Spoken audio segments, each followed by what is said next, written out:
up, everybody? It is episode 96, recorded on Sunday, March 27th, 2022. I'm Drew, and hey, John, I have two jokes for you today. I have a fun little dad joke that all you guys can use for your family and friends. Then I have the normal dad joke. So, John, first off, what do you call a pile of cats? I don't know. A meowton. Use that one on your kids later. But now here's the joke you've all been waiting for. Two nuns are painting an office in their rectory on a very hot summer day.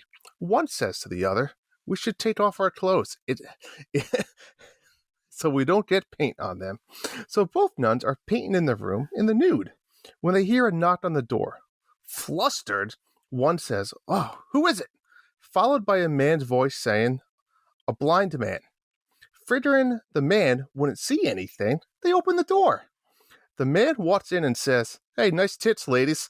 Now, where do you want me to hang up the blinds?"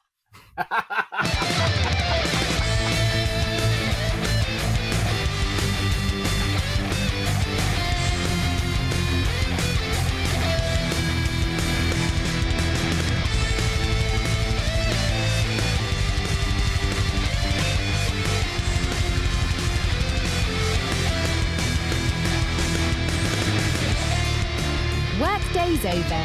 Family time is fun. Kids are in bed. And now it's time for the Dad's After Dark show with your hosts, Drew and John. John, buddy, I feel like every 2 weeks it's that perfect magic because one, I miss you to death. You know, it's a bittersweet thing because it's like 2 weeks feels like a long time, but it's also nice that you don't get into the routine where you feel like you have to do it. You know, you never want that, right? We don't want that. But I did get to listen to your retro part 3. Oh yeah, retro collection part 3. What a fun listen. I think my favorite quote was when Bob Cousy called in and pretty much said "fuck the Blanco family," and then quoted Sandlot.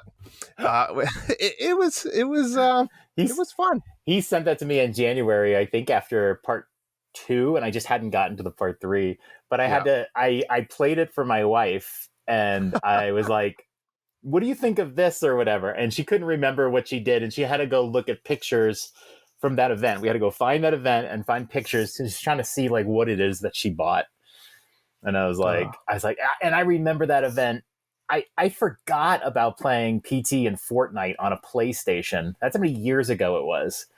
And I was so excited to play this new Fortnite game and see what all the buzz was about that. But that was such a great event. That was so much fun. You know, it makes me wish I was there, part of that fun. It sounded like a good time. You would have loved it. It was great. Cult. Twitch Mob! How you doing? Good. I mean, what have you been up to? I feel like I've been busy the last couple weeks. I was finishing up the third book of the Ender series. I mentioned at the beginning of the year that I was reading the Ender series. The third book is long, and it took me a while to finally get through. So I'm all ready for the end of the quartet now. I'm really excited to read all the rest of these books. But I've taken the week off from reading those books. I should get to it tomorrow, but I know I won't. So I've been doing that, and you'll love this. I'm going back to Disney. Wow, So Disneyland. excited. Disney. Well, yeah, we always go to Disneyland. There was a point where we were going almost once a year, which is kind of crazy because it can get pricey even after tickets. And we stay at a Disney hotel and all that jazz. But then, like, if you're there for a few days, snacks and food and everything. But we have a Disney credit card. That's our family credit card. And we get points. And so whenever we go, we usually have like maybe $1,000 on our Disney card. Yeah. This time we have $2,500 in Disney credit. We can basically go hog wild and eat dinner every day, snacks all day, and still have money left over. It's nothing like, pigging out at Disney. It's just they have a lot of those good, like, you have nice dinners, but then they have a lot of like sandwiches and those little snacks type thing that you want to try. And that's where they get you with just like, it can be expensive. The good thing is you're doing a lot of walking, so you feel a little positive about it, right? Oh yeah. I have no qualms. Well, I told you when we did Epcot, we walked around and we got a little bit of food in every location rather than just having like a lunch or something. And we shared it. So we're planning on doing the same thing. There's like, we've been looking up the snacks. We've never done that before, looking up the snacks. We're always very amusement, focused. And we were actually looking up specific snacks in specific places so that we actually go and find them rather than like whatever we're walking by. And we've identified a cream cheese pretzel. It's got cream cheese in it. Yeah, a stuffed pretzel. And they also have these gigantic pretzels, like big pretzels. And then there is that gray stuff. God, I forgot the name of it, but there is a dessert called the gray stuff. Oh yeah, from Beauty and the Beast. Yes, and we've never tried that, but it's actually very famous, like Disney famous. So we're gonna try that, but we're gonna we'll buy one and we'll all snack on it and stuff like that. So we don't have to completely pig out or break the budget. But can't wait for that. And we haven't been to Disney since 2019, I think. Okay. Maybe 2018, in fact. And your youngest is what? How old is Melody? 9? Melody is 11 now. Oh, good Lord. God. And I think even the last time we went, they could go on all the rides. They could? I think Indiana Jones is the one that has the tallest height. That's a good ride, though. I love that one. But they can do them all this time. The thing I'm really interested about is that Melody, Tower of Terror has always been my favorite one. And now it's called Guardians of the Galaxy mission something. But Melody still doesn't like it the last time she went on. So I'm really hoping now even with that, she said she hated it less because, there's a raccoon. It's really colorful. Yeah. And I'm hoping this time she goes on it and, just because she's older and whatever and really loves it. That's my hope. It is more colorful. And that first scene with all the wires and everything is just breathtaking, but I do miss the Tower of Terror. Tower of Terror is epic. Yeah. Still in Disney World, but not in Disneyland. Correct. I don't think it'll ever go away in Disney World. I hope they just keep that one, because it's just the one. And then we haven't done the Star Wars thing yet, obviously. So we'll be doing that. And then I guess the Avengers campus, which... that's new. Yeah, and they have a ride. I know they have that Spider-Man animatronic thing I want to see. Yeah, they're the Spider-Man ride as well. The web shooter thing, yep. Right. So I'm excited to go. And we're going for 4 days. Nice. Yeah. Now, is that, you're flying there? No, we drive. How far is the drive? It takes about a day and a half. Oh! It's good. No, it's good, though. It's good. We will, leave early Sunday morning. We get a hotel, and then, the next morning you're on your way. And we try to get there by, check-in time, so, by 3 o'clock. Yeah. I mean, you got to remember, John, I live in a state where I can get from border to border in about 40 minutes. So, right. Driving a day and a half is it's, Well, the thing is, on the East Coast, driving, it's, constant traffic. True. On the western part of the country, especially between California and, Colorado, it's just roads. Country. It's empty highways. It's nice. Okay. That's nice. The kids will bring their Switches. They'll be all right. They got tons of devices, and I'm going to try to get them those workbooks too, like a Sudoku thing. I don't know, something like we did when we were kids. We didn't have that stuff. Yeah, we didn't have that. How about you? Been busy as well. I'll have a few updates for you. I do have a pillow update. Remember I was talking to you about needing a new pillow? Mm-hmm. I splurged. I bought a pillow called the Streamy Blue Premium pillow. I got to look this up now. On Amazon. It was on sale for $20, regular $50. It's fucking fantastic. Is it? It's memory foam, but it's shredded memory foam. So it's not like that log. It's like a, shredded memory foam. And you get it comes with extras, and you take out and put in what you want. So you can adjust it to whatever you want. But the beauty of it is, since it's the shredded foam, you can fold it, you do whatever you want to. And then you just put it in the dryer and it fluffs it right back up. Big fan, recommend it. It's $50. Did you say $20? I did. It was on sale for one random day. I don't know why, but it is $50. Yeah, because I need a pillow, and I was gonna order it right now, but at $50, I'm not sure. I recommend it. What do you do with the fuzz if you take it out of the pillow? I just put it in like a Ziploc bag and I put it in the closet. What the fuck, man? Want me to send you some? That just seems like that seems kind of high maintenance. Well, no. Once you figure out your fluff level, you don't have to touch it again. Yeah, but you're gonna keep adjusting it. I don't know. No, I'm never gonna keep adjusting it. Now I'm good. I've had it for like 3 days. I'm fully adjusted. There's no more adjusting. All right. And then after a month or two, if it gets a little unfluffy, you put it in the dryer and it fluffs right back up. All right. I might try it. We'll see. I need a pillow. Yeah. I also have tried the new space coat that everybody's talking about. Ooh, I want to try this. No, I have not. I loved it. Where did you get it? Great. Like supermarket or Target or Walmart, maybe, like near the cash out. Okay. Wait, was it? I don't know. I think so. Okay. I not like a specialty store. It was like just a 20 ounce. Okay. If I had to describe it, it tastes like a cherry Coke, kind of with a little Dr. Pepper, with a little bit of like sweetness, cotton candy-ish type flavor. I thought it was delicious. It actually has like a red hue to it rather than like the brown Coke. Color. Really? Oh, okay. Yeah. I'm fascinated. I enjoyed it. I did. I'm checking to see if they have it on Amazon or something. What is it called? I don't think it's called Starlight. Starlight, maybe? Starlight. Yeah, I think you're right. Yeah. I don't see it on Amazon. Oh wait, do I? Coca-Cola Starlight. Is that it? Is that it? That's it.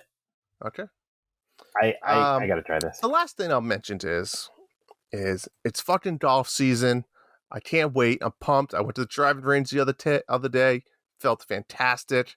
Buying new clubs this year, John. I have a club fitting coming up in April. So I just practicing out there. You don't want to go buy new clubs if you haven't been playing. I've had the same club since I graduated college 15 years ago. So it's time. Mm-hmm. It's time. And it's funny because I'm in a golf league, right? I play golf league Thursday nights. My son's T-ball starting up. And so, the email came out just like every fucking year. Hey, we need coaches. My wife's like, oh, you should do this. I'm not fucking coaching, all right? I want to sit on the bench and I want to watch my kid play baseball. That's what I want to do. I was like, plus, I don't really know baseball. I played Little League. That was it. It's not like soccer or golf or hockey. I know the sport. Right. I never talk about baseball. I know the basics. Don't get me wrong. Like I'm a sports guy, but like, no, I'm not going to know I know the fundamentals, right? So they needed coaches. And then my wife said, well, she was going to help coach softball again for my daughter. I'm like, great. I was like, so what happens if softball and T-ball are on the same night as my golf league? She's like, well, I don't know then. You're going to have to figure it out. And I was like, well, that's not good. Because I got to golf, right? But I can't tell my kid, sorry, you're not playing a sport. Right. So what did I do, John? I signed up to be the fucking coach just so I could make sure that baseball is not the same night as golf. Wow. Oh, you get to set the schedule. Yeah, I have to set the schedule now. Oh, you're the head coach? I am. Oh, this team is fucked. Fucked. They're so fucked. My kid's a lefty, but I'm starting to second guess if he throws righty. He 100% hits lefty. Wow. So you've never done this before. You have to handle jerseys? I've coached soccer. I've coached youth sports before. Okay. So I know the basics of that stuff. I just should I'm not worried about that stuff. It's T-ball. It's not the end of the world. Is it a league? Do you play other teams? Oh yeah, we play other teams. Saturday morning games. Yep. Okay. All right. Oh, yeah. Baseball is my favorite sport, so I'm going to have to make you give some baseball updates every episode. Coach Drew, yeah, maybe you'll have to give me some... Coach Drew. You have to give me some drills I can teach the kids. I'll be doing wind sprints in the outfield. Remember there was that baseball video when I was a kid, man, they played that commercial all the time. It was I can't remember the guy's name, but it was like a set of VHS tapes for learning baseball fundamentals. Yeah. It was classic. We'll have a little... I'll buy one of those inflatable screens. We'll just watch The Sandlot. May not end well on Sandlot. You might need a miracle. I can't wait to see this. Send me videos. We're doing undefeated. Woo! I haven't seen my team yet. Quack, quack, quack, quack, quack, quack, quack, quack. But that's it. That's it about me. That's all I guess I really need to get into this week. Last question before we get started here. Well, you got one other thing, but I did want to ask: Do you have a pillow? I don't have a pillow. You don't have a desk pillow? I feel like you don't listen to me, Drew. Listen, it's not for me, John. It's not for me. How do you know unless you try? Go get the shy guy. Get him in your crotch. I'll put him in my crotch. Come here, buddy. He's going. There we go. Look how big this guy is. Right in the crotch. He can handle you. I like to cross my leg. It's probably bad posture. Oh yeah, not at a desk. There we go. I feel dirty. Right. I feel weird. Kirby. I feel like Kirby would be a good one. All right. That's all I got. All right.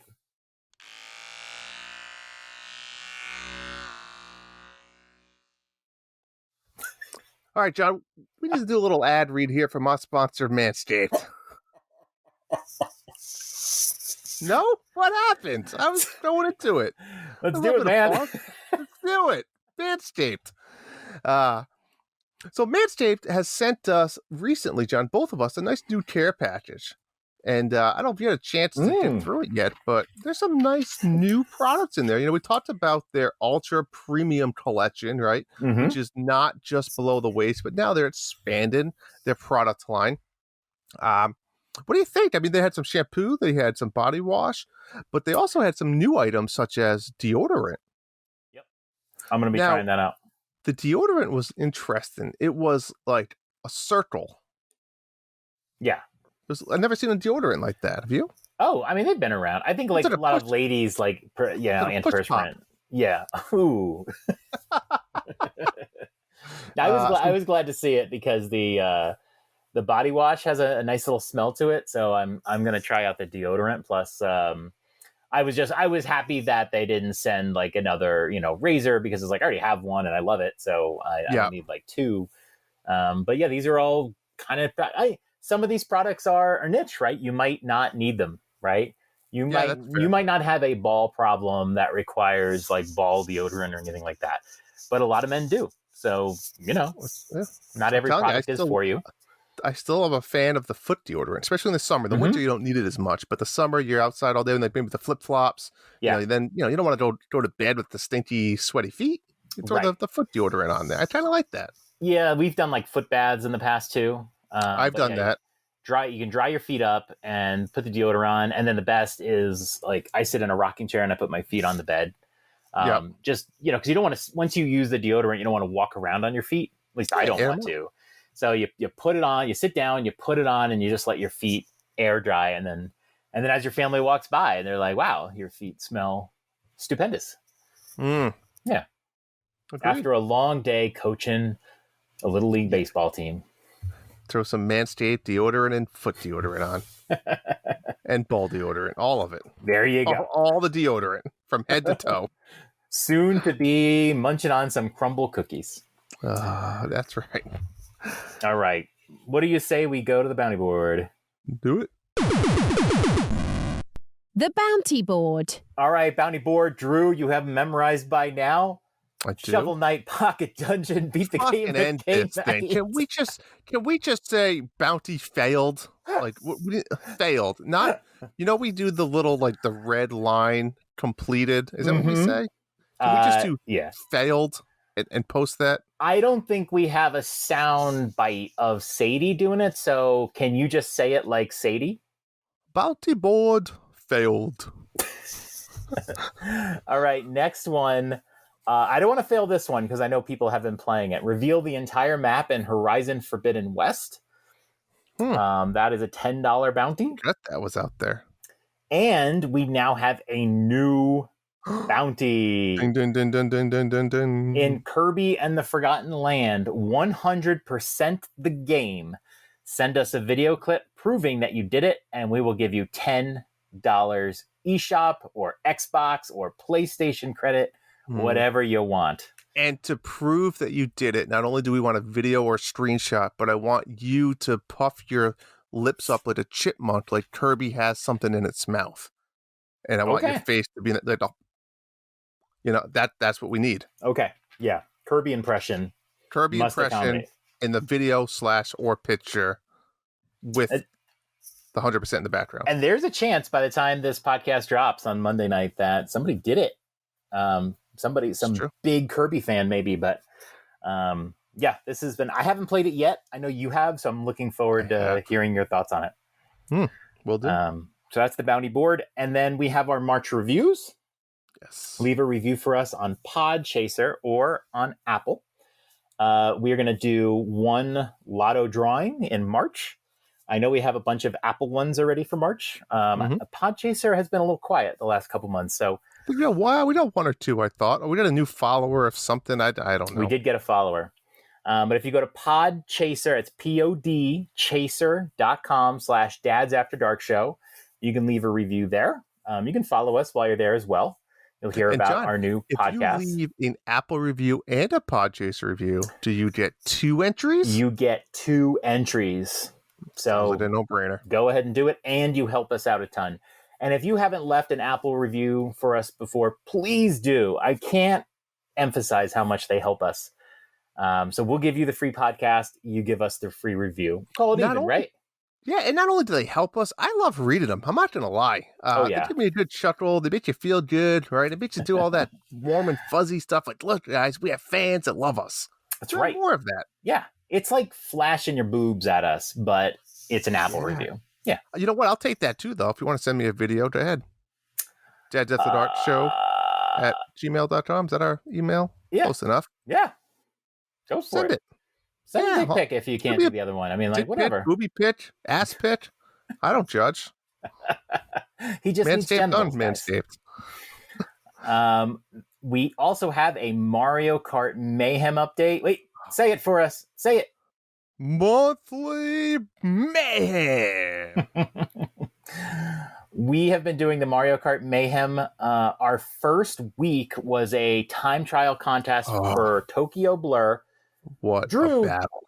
What did you think of having one time trial for the week? Because you were kind of pushing me to do another track, but I had insisted on doing one per week so people can really focus in on one thing. So with the week over, what did you think of that format? You know, I didn't hate it. I don't know if I loved it yet. I can't decide, but it was great because there was a lot of people really battling this out. Yeah. Sean Abbott, God bless him. Like, I don't think I've ever seen him this involved in a mayhem, and I fucking love it. I mean, he's been like, and he's UK, so he kind of has this different time zone where he's waking up in the morning and he's like, fuck. We're like, yeah, that's right. Someone else stayed up late, you know, and it's just, no. He wakes up and he's like, bloody. Bloody hell. But it's great. And I love it because you can upload these things, right? And Mario Kart this is what makes this game so amazing. You can upload your ghost, and like I can see it. Mm-hmm. You know, it's funny because I'll use Sean as a reference again. I wake up and I see Sean. He has the same character, the same cart, the same wheels. I'm like, that fucker. He just copied me. He did better. And he did it better than I did. Mm-hmm. So it's like, not only did he copy my setup, but he then did it better. That's such a slap in the balls, not even the face. It really is. But I think the 1 week was good. I do. I think I was getting antsy at the end just because I wanted this competitiveness to start all over again. Yeah. But I think it was good because it gives you time to play it, play some other games in between, and then play it again, go back and forth. Yeah, I think doing 4 at a time would often be overwhelming, and I think it just encouraged, like me personally, not to put full effort on any course because I have to do 4 of them. So it's like, I'll try each one a couple times. I wanted this one to be like everyone can just play the same course over and over and over again.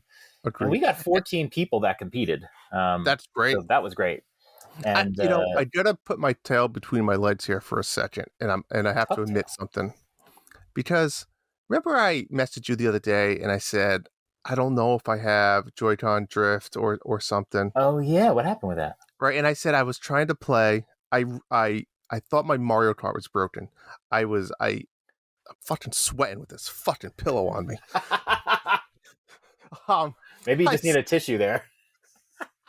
So I said, there's something wrong with my controllers. I was unconnecting my controllers. It was my Pro controller. I tried my fucking kids, like $20 controllers, and there's something wrong. It was such to the point. You're like, did you fix it? And I said, no. I closed the game and I played Mario Golf instead. Like, I gave up. Right. So the next day, I go on and it's fucking doing it again. I restarted my Switch. I disconnected all of my controllers, reconnected them. I remember. You know what it was, John? I do. You do? What was it? Auto steering. It was the fucking auto steering was on. Somehow it got turned on. And I probably paused it, right? Like to go to the kitchen or something. I probably threw my controller on the chair and it probably turned it on. Right. And then, it fucking drove me insane. I could have beat Sean. I could have beat Kuzi, but instead I turned it off that day to play something else because I couldn't figure it out. But you didn't beat Sean, and you didn't beat Kuzi. It sounds like excuses to me. Might be. But anyways, this game has been fantastic. I've been loving the DLC. It just makes you realize how amazing the game is. I unlocked, I'm going to give you a fun hint out there for all you guys that aren't sure. You can unlock 3 golden car parts, right? You have the golden car, the golden wheels, and the golden glider. Do you know how to do those? I did. You have to do the ghost races. The ghost races are the wheels. You have to get golds and all the courses, something like that. I don't know exacts, but I was working on it the other day. I all I have left is the wheels. The wheels is the trickiest one. You have to beat the Nintendo staff members. Right. Ghost trial, which if you go to every race, right, it's a lot of races. And then I just got the glider one, which was 5,000 coins, which feels like I should have gotten that by now, but apparently I didn't. It's what you end the race with too. It's not how many you physically collect. Right, it's how many you end with, which it can only cap at like 10. Correct. Yeah, so, it can take a while. Mario Kart. It's fantastic. I've been loving it. Yeah. Well, we didn't really say who won. So Bob Cousy won the best time trial. He came in late and won with a time of 1 minute 32 seconds, 0.144. So he wins the time trial. So he gets 14 points. Everybody got 1 point less as you go down the rankings. We're going to do the same thing this week, and it's going to be Ninja Hideaway. So that is going to be valid through whenever the hell I wake up on Sunday morning, April 3rd. So you can submit those times in. We have a channel, Ninja Hideaway Time Trials. Submit your times there. And you just focus on this one race. We're going to take the combined scores of these 2 rounds of time trials, and then we're going to make a bracket. I don't know how many people are going to be in the bracket, depending on who competed. If we have 14 people, I'm going to guess we're going to do a bracket of 8. So the top 8 scorers are going to be in the bracket. It's probably going to end up being 8 at this point. We need a nice round number. We can't do 16.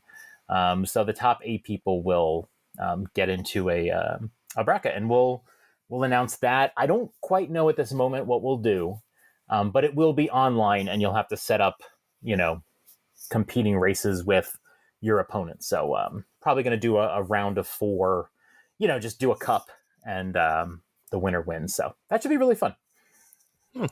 I'm excited for it. Bob Cousy, though. Bob Cousy? I honestly didn't know he was that good at Mario Kart. I'll tell you what, this is top tier. This is like, we're talking top 20 in the world scores here. Yeah. Like crazy scores. Our guys are killing it. It is incredible. And we have something else to announce here, Drew. Why don't you go for it?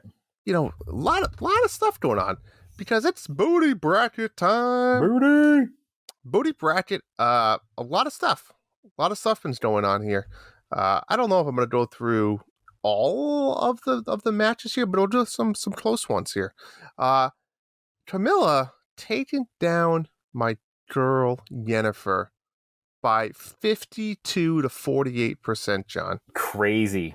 That was nuts. Very close one. That was tied almost the whole way. Even today it was tied. Yeah. Yeah. Here's a shocker for you. Your chit Bayonetta, gone. I can't Bye believe it. bye. You know, What's if this chit's name? when May? Mai Shiranui, Sure. when we were looking, you know how you can tell when we were looking for images for the graphics, Mm, it's hard to find a picture of Bayonetta being super sexy because agreed. picture wise, like Bayonetta 2, she is dressed in leather head to toe. And in the first game, she's kind of exposed a little bit in the middle, but she's got a moon. Like, she's not like ever showing a lot of cleavage, anything like that. So when you go in picture form, she's very covered up, and she's competing against characters like, you know, Mai, who's just like, her boobs are just hanging to the floor. So it's tough. It's all about the hottest character. It doesn't matter how cool or good you are or what game you're from. Yeah. I'm still a little surprised she lost because she's just was so well known in Nintendo circles, but not shocked. What did shock me, Drew? Yes. Pyra defeating Triss Marigold. Yeah, and I'll tell you what, 60 to 40%. So it wasn't super. That's a tough one. Pyra is a favorite. Looking at these results, that was a tough matchup for Pyra, and she won fairly handily. So I think Pyra might be one of the favorites going forward in this. Correct, but she's playing another fan favorite who did win, Samus. So, it's going to be another tough one there. That is a tough one. I mean, but most importantly, the hottest video game chick of all time is still around, the Wii Fit trainer. Yeah, she's going to really have a good battle for her, though, next round facing Rosalina.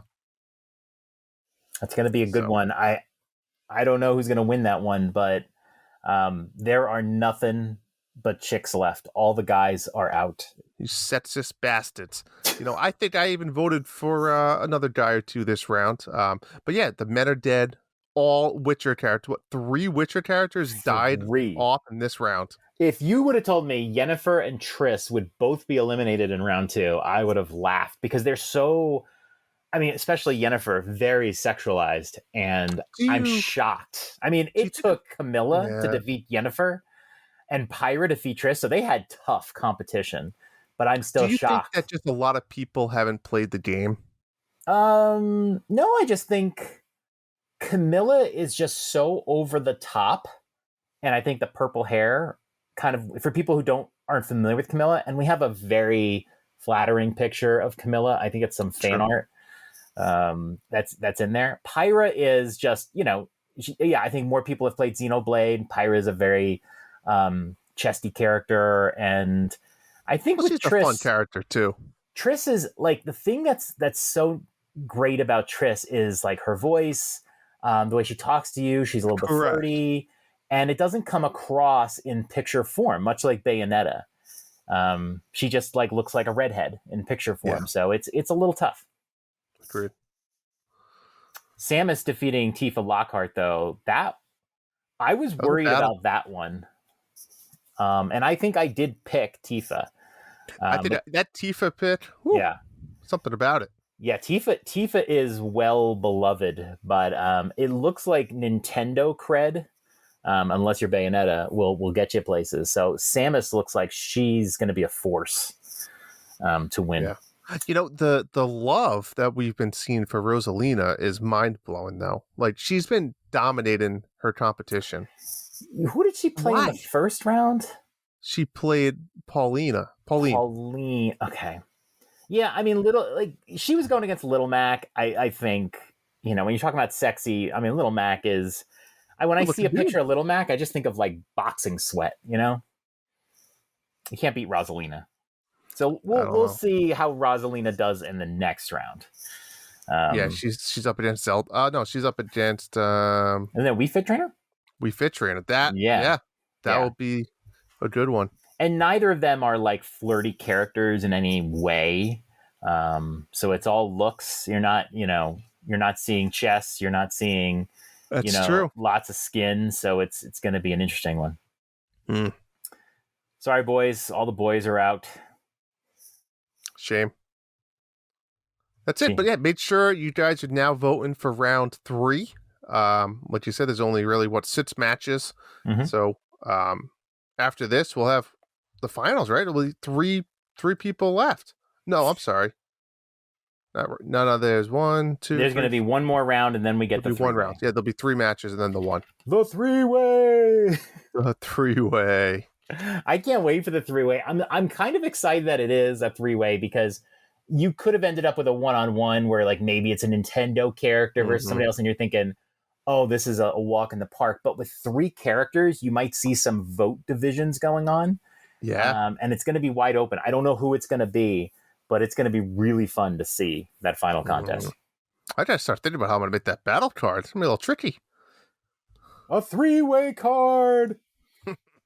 A whole new design for one match. It's a whole new design. Start thinking about it now. What we've been playing. All right, Drew, what have we been playing? I haven't played too many different games these past couple weeks.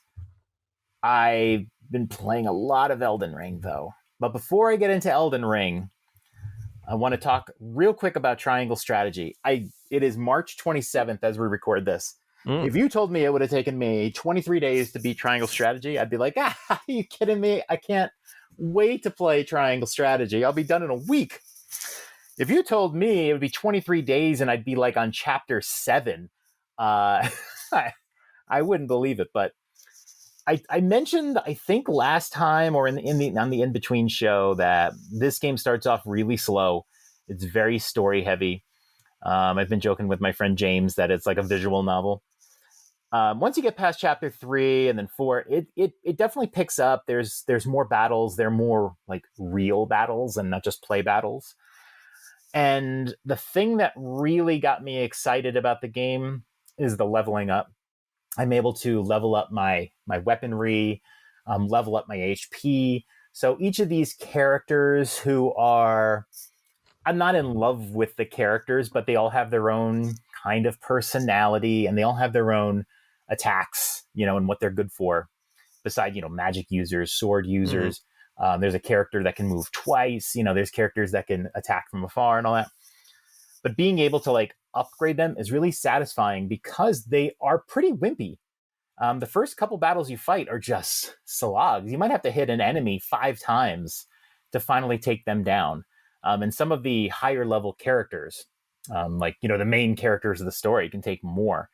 But as you start to level them up, you start to make these like battles a little more impactful.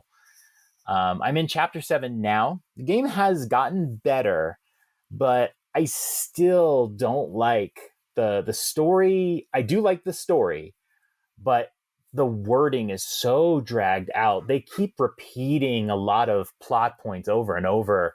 And it's like, I know, let's move on, And they also, the worst part about it is they will like play a story sequence. So all you do is advance story. And then they go back to the map and there's like one thing to do on the map and you click it and they start another story sequence.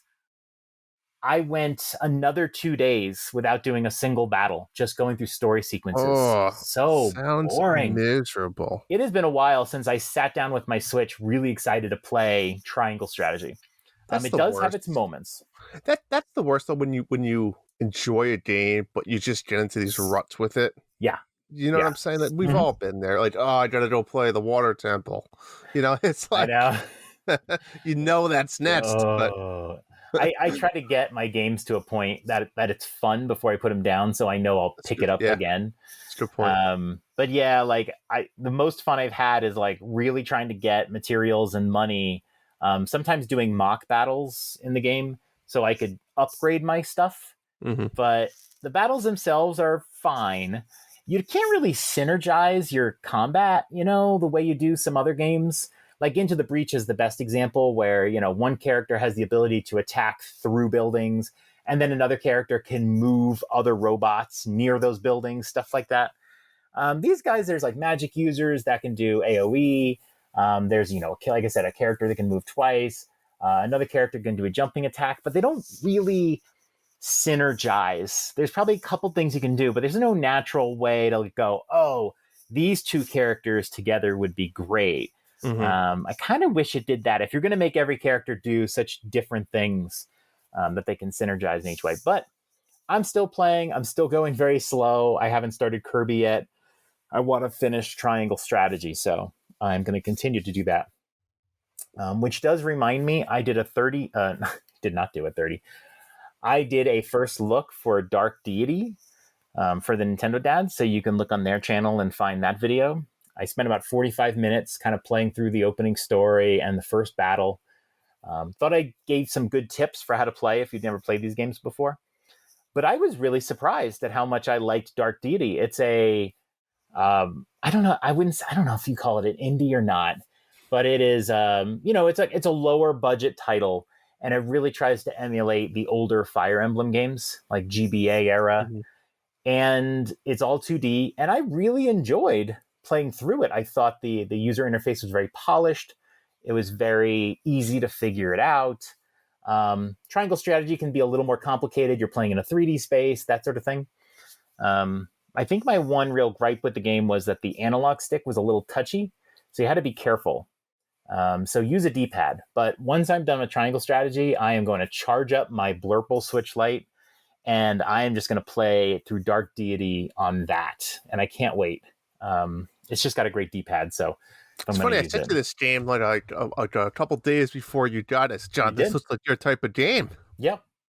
I had seen it before, and I wasn't sure if I liked it or not. And then you sent it, and I was like, yeah, I think I do like it. I had it on my list. And then Justin asked me if I wanted to review it. I was like, great. I was almost going to buy it. Yeah, I haven't played through it, so I can't give you a final verdict or anything like that. I haven't even started it, but I did do the first look, and it's got my attention, so I'll be playing through it. But I did want to close out talking about Elden Ring because, Drew, I rolled credits on Elden Ring. Ooh. How many hours? It took me 66 hours, which is weird because I swore today I looked and I was at 69 because I was like, haha, 69. But when I finished, I looked and I went and saved it and it said 66. So I don't know if that was a bug or I just saw it wrong, but yeah, about That's 70 hours. When did you start this game? I feel like it was like 2 weeks ago. The game came out February 25th. I probably started it. It was like less than a week after it. Because remember, I played through Horizon Forbidden West. So I think I might have started it. So 3 or 4 weeks. All right. That's not as bad. Yeah. And 10 hours. I put a lot of hours into it.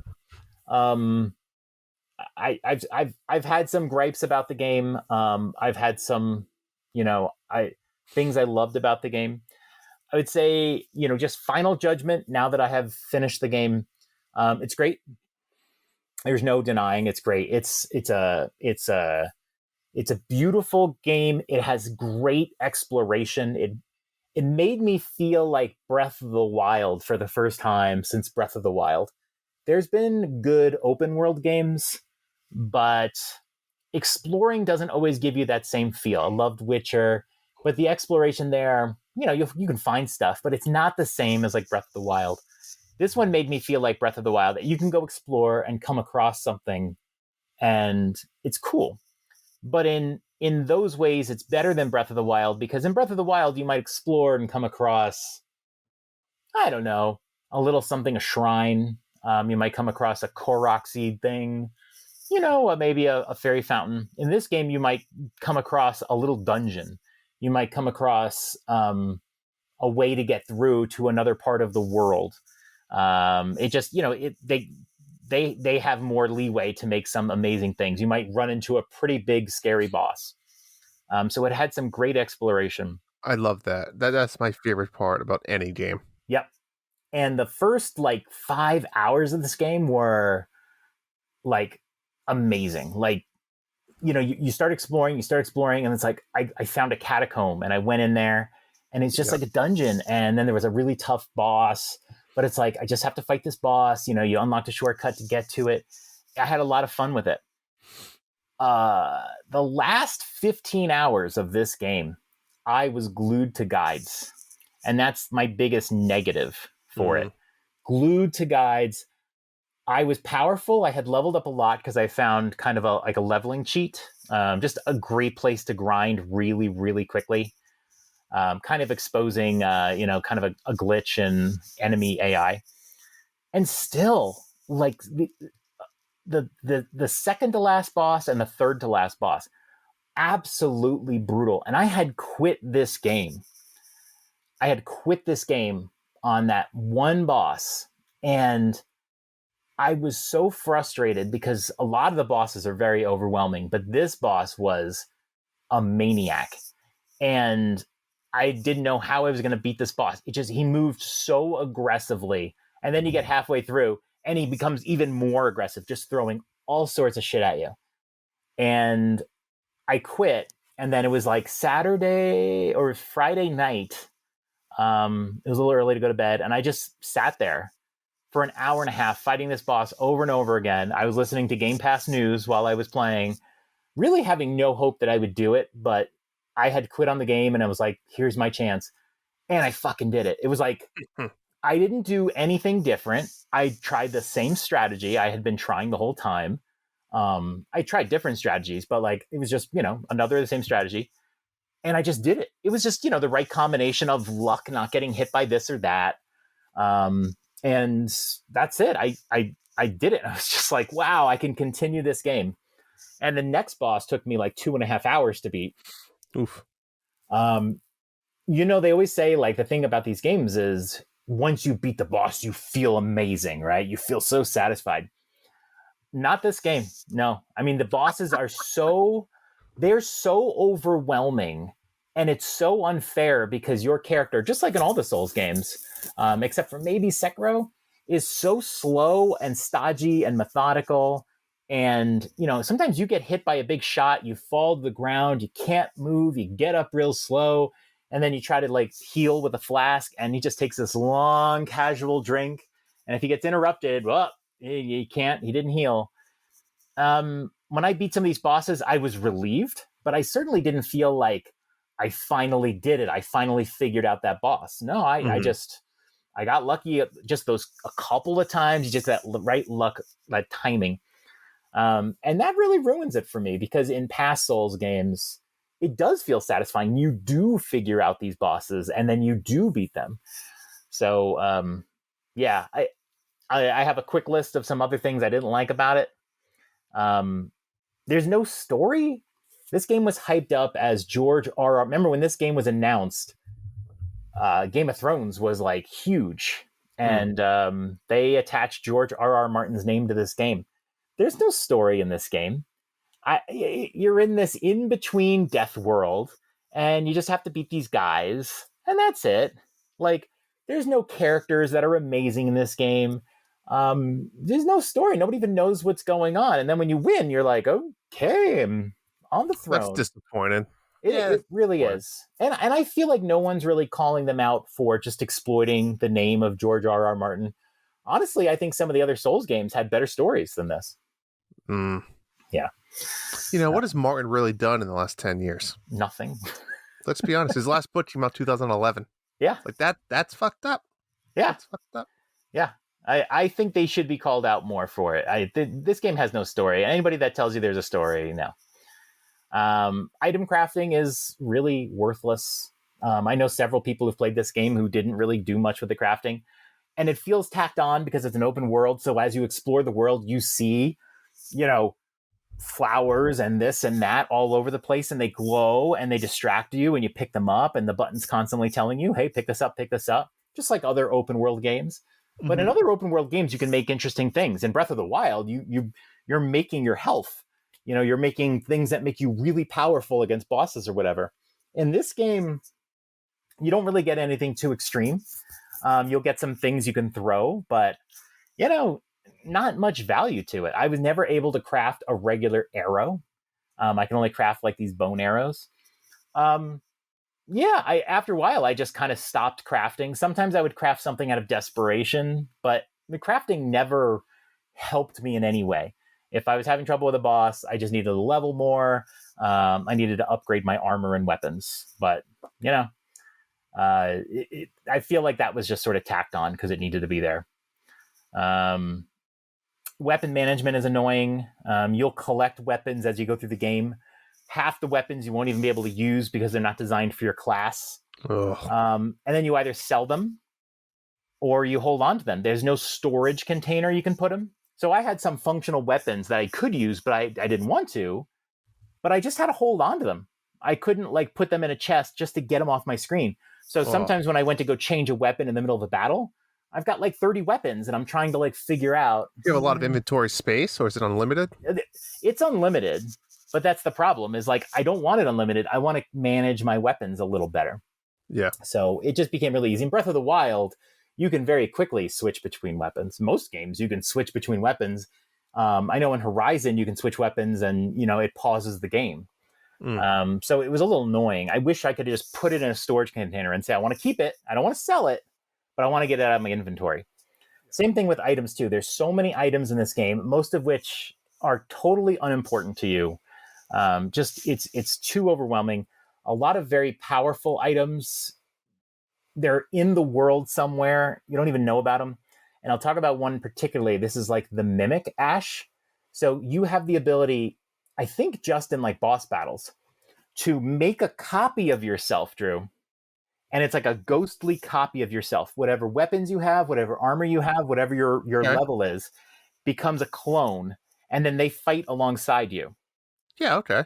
That's a popular... Yeah. It's very powerful. And in fact, in a lot of early videos, it's like really a cheese way to beat a lot of the bosses. They nerfed it a bit of like a week and a half ago when they did a patch for the game, which I wish I would have beaten the game before it. They nerfed it a little bit, but it's almost necessary in these boss battles. Beating a boss is so overwhelmingly difficult. I would fight bosses with 2 summons, either a human or like an NPC helping me. I couldn't beat the bosses. I had the Mimic. I could use that. I would have trouble beating bosses, even with 2 or 3 of you. So beating some of these bosses just by yourself, overwhelmingly hard. But this makes it a lot easier. It's how I beat the final boss. It's how I beat the previous 2 bosses that were also extremely hard.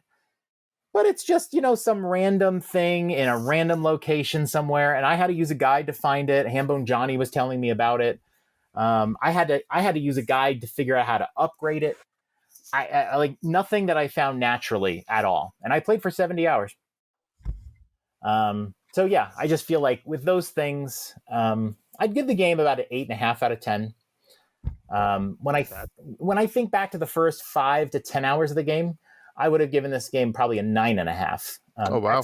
Exploration was so much fun. And I really hadn't run into the big bosses yet. But once you start, some of these bosses were just overwhelming. The third main boss you beat by summoning constantly through the match. You don't even have to hit the boss. You just keep summoning. And then all the bosses after that, the only way you get past them is with help, mimics, that sort of thing. I think that kind of ruined it. If I were them, I would have taken a little bit of an edge off the bosses. They're still incredibly difficult. I don't find difficulty's fine, but it got so frustrating as I went through it. And also they needed some better tutorialization. I don't want a big tutorial, but maybe if they had less items in the game and explained them a little better in some human language, it would have been nicer. There's like 10 different items that are called fingers. And one is, use this finger to summon someone in your world. Use this finger to get yourself summoned into a world. Use this finger to get yourself summoned as an assassin in their world. It's like, what is this? It's so complicated. I was like 20 hours into the game before I figured out I could do it. So things like that would have been helpful, in a way. But yeah, I give it an 8.5. I really enjoyed it. One really great thing about it is it has replayability. I don't know if I want to replay it anytime soon, but I'd love to play this game as a full-on archer. I'd love to play this game as a full-on mage. My character was a sword user. I would love to play this game as a sword user, but with a different weapon than what I had throughout the whole game. So it has that replay value that like Breath of the Wild doesn't have, only because you're the same character in the game, using the same weapons in the game. So that's one thing I'd say about this is, you can play it again as a total, magic character. I say Bloodborne is still better than Elden Ring. And if you're somebody who has never played a Souls game, but you played Elden Ring, give Bloodborne a chance if you can. What you'll find is the game is like, when you go into a castle in Elden Ring, Bloodborne is like being in a castle the whole game. you don't have all the choices in the open worldiness, but you will find all these little shortcuts and all these different paths you can go without just being kind of thrown into this like huge world. It's just a more focused thing, and you'll have more weapon choice too. You won't get a bunch of weapons you can't use. So give games like that a try, and try Dark Souls and all that too. But you'll find they're very different. So yeah, that's what I played this week. How about you? Sweet. Sounds fantastic. I've been busy myself playing lots of games. Since we've recorded last, I finished up Majora's Mask, and man, like I loved that game. Like blown away, because I never played it, and Nice. I thought it was fantastic. I didn't even mind the collectathon of the mask. I did use a guide 90% of it, 95% of it, but I went into it knowing that, because I wanted to see everything. I wanted the 100%. I wanted to do all of it. Right. But just what a fun, polished game. I really think even for the N64 era, like there was a lot of cool little features. Mm-hmm. I did get all the masks, so when I got to the end boss, I had the fierce Deity mask, which, I mean, at that point, you just spam the attack button and you dominate the final boss. Which again, I don't know. I guess I'm fine with that. It is what it is. But yeah, there was no chance of me dying. I think that's fine. I mean, yeah, it was overwhelming, but you had to find all the masks, right, to do it? Correct. So I think that's a great reward. I agree. You still see the same ending. You see all of that stuff. But yeah, I agree. But overall, like I said, absolutely like I hate to say this, like one of my favorite Zelda games. Wow. Like story and concept wise, it's just so different. It was great. And it's a smaller world, which I always really like about it. It's a little more compact, not so overwhelming. It was. It had that central hub that could break out into each area that was perfect fast travel. Mm-hmm. Agreed. Yeah. I played my Mario Golf, get my colored Shy Guys. Remember, you only have a few more days left to do that if you want those guys. And it's funny, I played towards the end of the month, and online was not good, John. I had a really hard time finding people to play with. When you go into an online ranked match, there's a 120-second timer. There was 5 matches in a row. I had to wait for that timer to hit 0 and then get computer players assigned to me. That makes me nervous about the future of Mario Golf, to be honest. But I mean, if you play in the beginning of the month, you do get quick matches. So again, end of the month, a lot of people that are playing are doing it early on.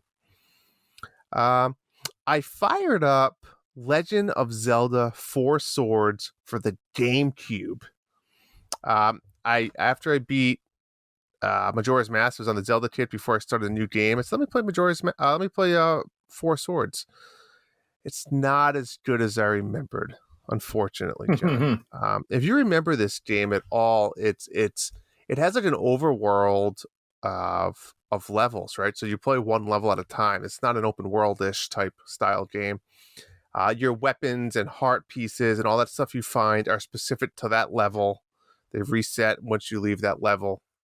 There's nothing that really carries over from level to level. Even like a power bracelet, it stays in that level. So it's just kind of a unique, weird take. It's fun.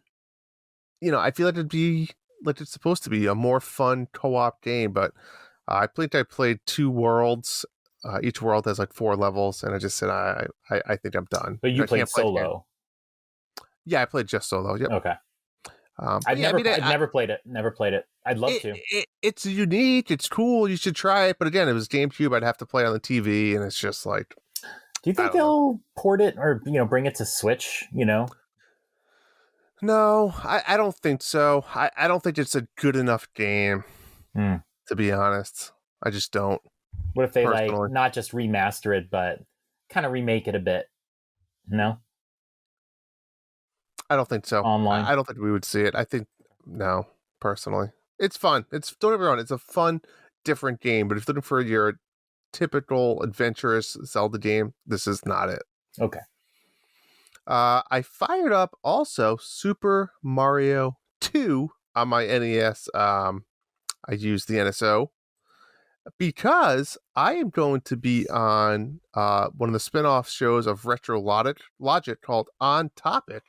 That Fast, the host, I'm going to be joining Liam over there, and we're going to be talking about everything Super Mario 2. So I had to play my playthrough the other day. Played it with my kids watching. I beat the game. Beat the game without dying. Really? Wait, I did. without dying? Without dying Like once. not Yeah. taking one death? Correct. I mean, I got hit. Wasn't like my flawless run. Right. That's pretty But, impressive. yeah, without dying. On my birthday, I did it. On your birthday. Beat But I want Wart. to talk about 2 games. I'm going to start off by talking about Darksiders Genesis, because I've been talking about this game for a long time that I wanted to play it, John. You have. This is my 4th Darksiders experience, and this is kind of a spin-off from the other Darksiders 1, 2, and 3. This is a bird's eye view, very Diablo-like style game. Very Diablo-like. It does not have the inventory type management with weapon drops, which is kind of a nice change of pace, right? You don't have to worry about managing that stuff. You unlock different runes and unlock different skill sets, which are, the menus are very well like designed that you can quickly change to different stuff. That if you have, well, let me start off by saying there's 2 characters, right? You have Strife and War, that, part of the 2 horsemen. Strife he has 2 pistols. He's like a ranged attack guy, and War is like a hammer melee type guy. And you can change back and forth between these 2 characters with a click of a button. It's amazing. So if you want to just, and you can start like leveling your characters different way, and their skill trees a little bit differently to focus on playing with one or the other. I went with Strife, who's the ranged guy. He was my main guy. And anytime you die, you automatically change to the other character. And then that other character has like a death countdown, like typically 30 seconds, and then he'll respawn as well. So it is so very, the other character will come back. Correct. So like if one character dies, you definitely have some strategy and like don't play too aggressive. Right, yeah. Try to wait till the other timer runs out. But yeah, I played with Strife, which was the gun guy. Again, like you could have your normal trigger shot, which is like unlimited ammo, and then you have like a second ability. You can have like electric. You could have like a beam. Remember like the wizard in Diablo, you had like a concentrated beam. There's all different ones that you could play with, and then as well, there's like a meter going up that you get like your power up ones. But the game is great. It's like Diablo where it's open exploration, but it's a lot more linear, where there's individual levels. It's not as open, but you can stray from your linear path to help find extra stuff hidden within the level. Like I said, there's a lot of collectibles and things along that line. I'm about 12 hours in. I'm just about done. I think the game's like 15 to 20 hours if you collect a lot of stuff. But the better thing is it's each chapter. I just finished chapter 15, but they also have what they call arenas. So if you don't want to play like the next level, you can go to the arena, which has their own levels as well. And those have just like 10 waves of enemies. So they typically like an 8 to 10 minute match. And it's just, you kill one wave, the next set of enemies come, the next set of enemies comes. And those are going to give you a lot of more collectibles and stuff to help power up your guys back in the central hub. But what a fun game. I love this series. These cutscenes that they have, like on par with like Blizzard, who you like to use Blizzard as like the top of the line animated cutscenes. Like this stuff is really high quality. I don't know, again, I'm not into all the other gaming systems, but this series, Darksiders, needs to be like on people's radars as far as polished, well played games. They're really, really well done. And this one is no different. I think you'd like this one. This might be a good one to start if you ever jump in. It's very, very different. It's a good mix of a typical hack and slash with puzzles, right? I'd say it's more hack and slash than puzzles, but there's definitely a lot of puzzles and things you need to do to get by certain areas in the game. So that's Darksiders Genesis. I know that they're not like continuous, but I still always feel like I need to play them through in order, and I haven't played any of them yet.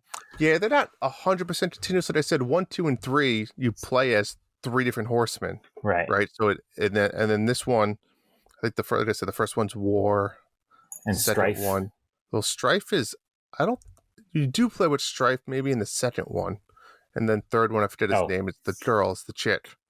But I don't know who the fourth. Now I'm drawing a blank. The fourth one might not play with somewhere. But anyways, great games. I love the lore of it. Lots of fun. And then now let me talk about Kirby, the dirty little bastard. So my Kirby experience as a whole is not large, or it's pretty limited. I always found Kirby games to be a little, frankly, boring. I agree. I think they're very kid friendly, very kid welcoming, but they're kind of slow paced platformers, right? Because that Kirby has that weird float ability. It's like it's not that super fast paced Mario that you're used to. It's more of the laid back, slow approach. I love the idea of like you take in these abilities and stuff. So my wife and I told my wife, she loves Kirby. I said, we'll play this game together, and I'll even be kind enough to let you play as Kirby. And she's like, no, you play as Kirby. And I said, no, you play as Kirby. I'll play as Waddle Dee. It'll be a fun time. So I will say I was very frustrated in the beginning co-op mode, because right off the bat, the co-op mode doesn't have like a split screen. It's wherever Kirby goes, you better follow, because if not, you're going to get put into a bubble and brought to where Kirby is. So it's a little frustrating when you're trying to explore the right side of the screen and Kirby's over on the left side of the screen, and you're just about to collect something, and then boop, bubble all the way to the left side of the screen. So that was my first frustration. But I think once you started playing a little bit more and more, you got used to that, and you knew your limitations on where you should go, and it made you more that the couch co-op of like communicating with my wife. It's like, oh, we got to search this area and that area. There's tons of exploring in these little nooks and crannies off each level. The game visually looks astounding. It looks great. It's so polished. I mean, not that you would ever expect it not to be, but I mean, if you've seen all the advertising lately, I mean, Nintendo's been pushing the shit out of this game.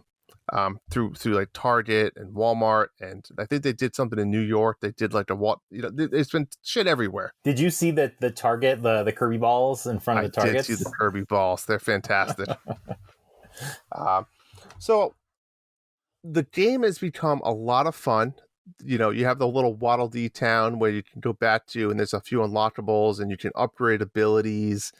You have your own little house, which I wish you could do a little more decorated in the house, but you can't, at least not yet. They have additional collectibles where you get these little statues. They look like amiibos, the little statues, and there's like 80 of them, and you can collect them, find in some of the game, the little capsules, and you don't know which one you're gonna get, right? So you open the capsule, which one you're gonna get, and bam, you get a new one, or maybe it's a double. Then you can spend coins back in town and go to the vending machine and buy more, but you don't know which one you're going to get. So it's kind of that. I'm starting to get into like doubles, which sucks too, but I don't know what happens when you collect all of those. Yeah. So there's a lot of fun stuff to do there. I will say I'm in World 3 now, and World 2 was like, all right, this game's getting to be like, it's fine, it's fun, but it's a little eh. And then I got to World 3. And I don't want to spoil it, so I'm not going to tell you what the theme of World 3 is, but like I didn't want to stop playing tonight. I really didn't want to stop playing it. I'm having After Dark. That's my prediction. What's that? It's Kirby After Dark. That's my prediction of what World 3 is. And then they have all these little side missions, which you use the mouthful mode. They're all based on kind of like a mouthful mode or some type of ability that you have, like the fire ability, for example. And they're focused on that. And they're like 30-second to 3-minute little missions. And you have to beat it within the time limit. But then there's also like you have to beat it within so many seconds. And it's fucking hard. It's hard. Like this should be, I think you can actually like compare your scores online to other people, but this is where it gets a little bit competitive as well, where you could do some timed trials type things to compare your time. But overall, I mean, I really am starting to enjoy the game more than I thought. At the end of the day, it is Kirby. It's not that fast-paced Mario game. So, me personally have that a little bit against it. But for a Kirby game, I really love it. I'll tell you how much I love it, John. I ordered a fucking Waddle Dee plushie tonight. Very nice. So I already have a Kirby one, but yeah, it's fun. Like I said, I've been playing as Waddle Dee, and he's really funny. He has a lot of different moves he can use. He has a spear, so you can like just attach. You can throw it. You can do this helicopter thing where he rains down spears at people and fly around the screen.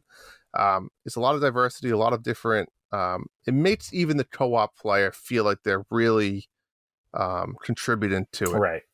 Yep. So That's cool. Overall, the game's it's a great game. I can't bash it. Besides the point that at the end of the day, it's a Kirby game. Yeah, it's so different. I love that like these extra challenges involved make the game have a level of difficulty that doesn't preclude a younger player from being able to play it. So that maybe your son could play it, and he's not going to try to 100% it or beat all the speeds or anything. But you can play it, and clearly, you want to do all those challenges because that's where you get that challenge in the game. So Absolutely. I can't wait to play it. Died yet. I mean, I don't even know if you can die. I think you can have a little bit of a health meter, but I mean, we haven't died or gotten to a point where we couldn't beat something. And even within the level, they have these random little missions. We were just playing one tonight. It was like in the middle of a level, there was like this little car race, and it had a board right next before you started. Gold trophy 30 seconds, silver 1 minute, bronze 2 minutes. So like you could do the little race. And the thing I loved about this was at the end of the race, there's this blue star, and it says like, "Oh, would you like to retry the race, but you lose everything you just got in the race?" So if you didn't get the gold trophy, you just jump in the blue star, it takes you right back to the beginning of the race, and you try it again. You don't have to go play the whole level again, because this might be in the middle of a level. Right. So I thought that was pretty neat too. They really thought from a quality of life thing of a lot of good stuff. Very cool. Kirby, I can't wait. Kirby! All right. That was a lot. We played a lot. We did. We did. Sorry, everybody. We had a lot to talk about, though. And, we'll get more streamlined probably. Probably but not. A lot of good games being discussed today. That's why I got to check out that Darksiders. You really should. I think you'd like at least this one. I think you like all of them, to be honest. Yeah. All right. And I'm looking forward to hearing you on Retro Logic. All right. What do you say? Let's do some chit chat. It's chit chat time. Drewski Hogwarts Legacy got revealed on a PlayStation State of Play a little bit ago. Looked pretty cool, and we already have news that is coming to the Switch, apparently not as a cloud game, as a native game. We don't have a lot of information on it, but as of right now, it is supposed to be native. I think there's a chance that could change. I don't know. But what did you think about just Hogwarts Legacy in general? There goes all hopes of me getting like an Xbox or PlayStation, pretty much. This was like my buyout. I mean, my wife, if I'm a Lord of the Rings nerd, she's a Harry Potter nerd. So I thought maybe I could convince her to get one of these other systems to play this game. I mean, the game looks great. This is one of those things. I'll probably get it for her. I don't know if I'll play it. Maybe I'll say you can play on the TV if you want to watch or something. I'll play on my Switch. While you're playing it, type thing. But I mean, it looks great. I mean, if you're a Harry Potter fan, I think you have to be a Harry Potter fan to really enjoy this game. I can't see people playing this game that are just don't really have any entertainment with the. I think the hype level of this game can probably drag some people who weren't into it. Especially when you see like a lot of gamers playing it, you're going to want to get in on it. So this could be a game that drags people into that universe and maybe gets them to read the books and all that. So I can actually see that. It's one of those games that you see and you're like, wait, this game doesn't exist already? You know what I mean? Like in a weird way. Right. I know this has millions of details and things to do, but in a weird way, like something like this must already exist on the PC or something, but it's like, no, it doesn't really. No, there were a lot of Harry Potter games over the years. Agreed. And I don't think I played any of them. But yeah, this looks like a big open world. And a lot of the locations, I really like seeing like Hogsmeade getting involved and being in the school. Honestly, I might play this game as it gets closer, but for some reason, I think it was the trailer. The trailer was, a pretty meaty trailer, like 20 minutes or so. Yeah. There's something about it feeling very tutorially, like lots of explanation. We were seeing them go on, now do this, now do this. And I've gotten a little impatient with games like that, where it's like, I'm going to be sitting here hearing directions on how to do all the spells And then when I go into the potions class, they're going to teach me how to make all the potions. And then I go here, they're going to teach me all this. I just had this impression that there's going to be a lot of sitting around and reading and hearing gamified tutorials. But I think as it gets closer, especially if there's nothing else kind of coming out, I feel like, how can I not get dragged into this? Yeah, I agree. I mean, I know this is technically like a prequel, right? This is before the books. This is before. There are events that are described in the book and some of the post books. I know, like, Dumbledore is supposedly around during this era. Okay. So there's these little history bits that they will no doubt tie into. But I think a lot of the reason why they didn't do a Harry Potter game is because they didn't want to do Harry Potter characters. And I think it's actually a really good choice because I actually played the beginning of Guardians of the Galaxy today. It's on Xbox Game Pass, and if I play it, I'll just probably buy it on PlayStation. But I just wanted to try it. I'm using Game Pass as trialware. And I don't want to get really into like if I really enjoyed it or not. But the characters are different, right? I think that's good. Mm-hmm. It's good and it's not good, right? You're used to the characters a certain way, and from what I've seen, these characters are going to be fine. Like I was very quickly like in their world, but like now they don't have to do that with Daniel Radcliffe, and like so. Well, I think these are based off the comic book characters. You're talking about Guardians, yeah. Yeah, they are, but they look different than the movie. They look different than the movie. The is comics. Their own concept, correct? Right, they're their own thing, and a lot of people only know Guardians of the Galaxy through the first two movies. So Agreed. It's a bit of an adjustment to see a different character. I don't think it was like a bad adjustment. Harry Potter's an even bigger world, and it's hard to see Harry Potter and not think of the movie version of it. Of course. And so they let you choose your own character. And so you can be a boy or a girl. You can have any kind of, stats. I don't know what the differences might be. All that stuff. You can choose all these things, and your friends are going to be different, and they can make a story that's built around a video game. Mm-hmm. And they also aren't tied into having to do the Neville Longbottom story, and they have to do all of these same stories. We have to have a Tri-Wizard Cup. So they can do different things. They have full freedom in this game, and I think that's really cool. I think that's awesome. Agreed. Yeah, I'm excited. Cool. So you're thinking you're gonna play it on Switch? Yeah. Yep. Okay. All right. Yeah. I'm. In the weeks leading up to the game, maybe when the reviews come out, if maybe you say to your wife, "Hey, you want to play that Hogwarts Legacy game?" And she'll be like, "Yes," and you'll go, "I hear it's not really good on the Switch, though. It's crashing." And whatever, I hear it's really good on a Series S or a PlayStation. Do we have a date yet? It's this year. Yeah. I'm gonna guess it'll be fall or holiday. That also doesn't help that I associate Harry Potter with Christmas because they do so many snowy Christmas scenes in the movies and stuff. But I feel like fall would be a good time. Halloween. One thing we did get for Switch is we finally got groups.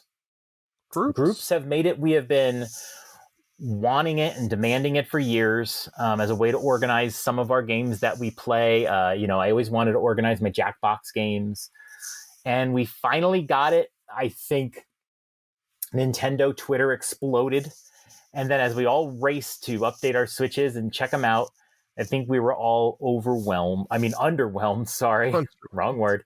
Underwhelmed. So groups only exists on the all games screen. It doesn't appear on your dashboard. You can create a group, and what's very cool is you can order the games within the groups. You can, enforce an order, and then you can display the groups. You have to press, I think, L to show the groups, and then L to get rid of the groups. Not much unlike the DLC for Mario Kart. And that's it.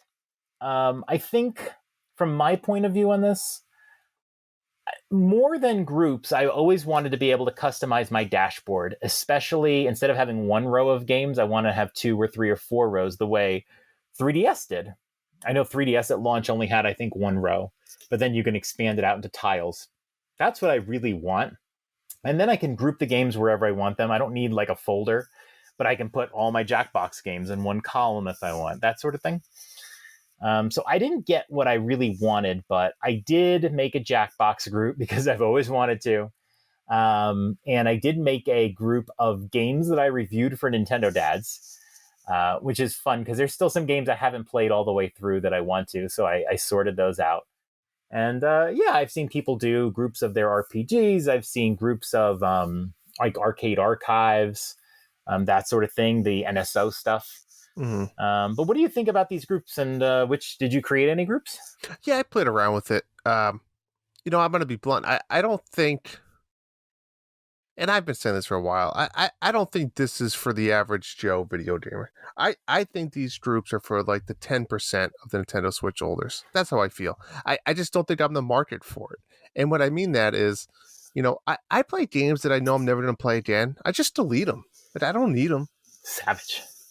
I just don't see it. I mean, you're saying you're not a groupie.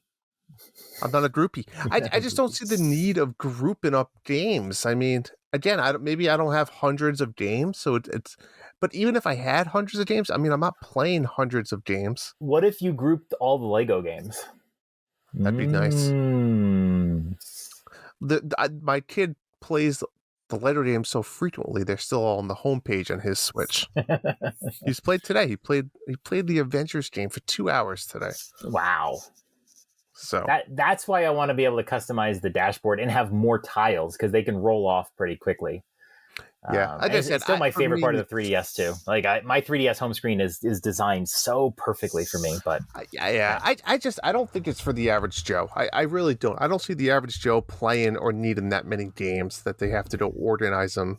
Yeah, and if you're not tied in, you might not even notice it. It's just like you go to the all games and there's a little button on the top that suddenly says L groups.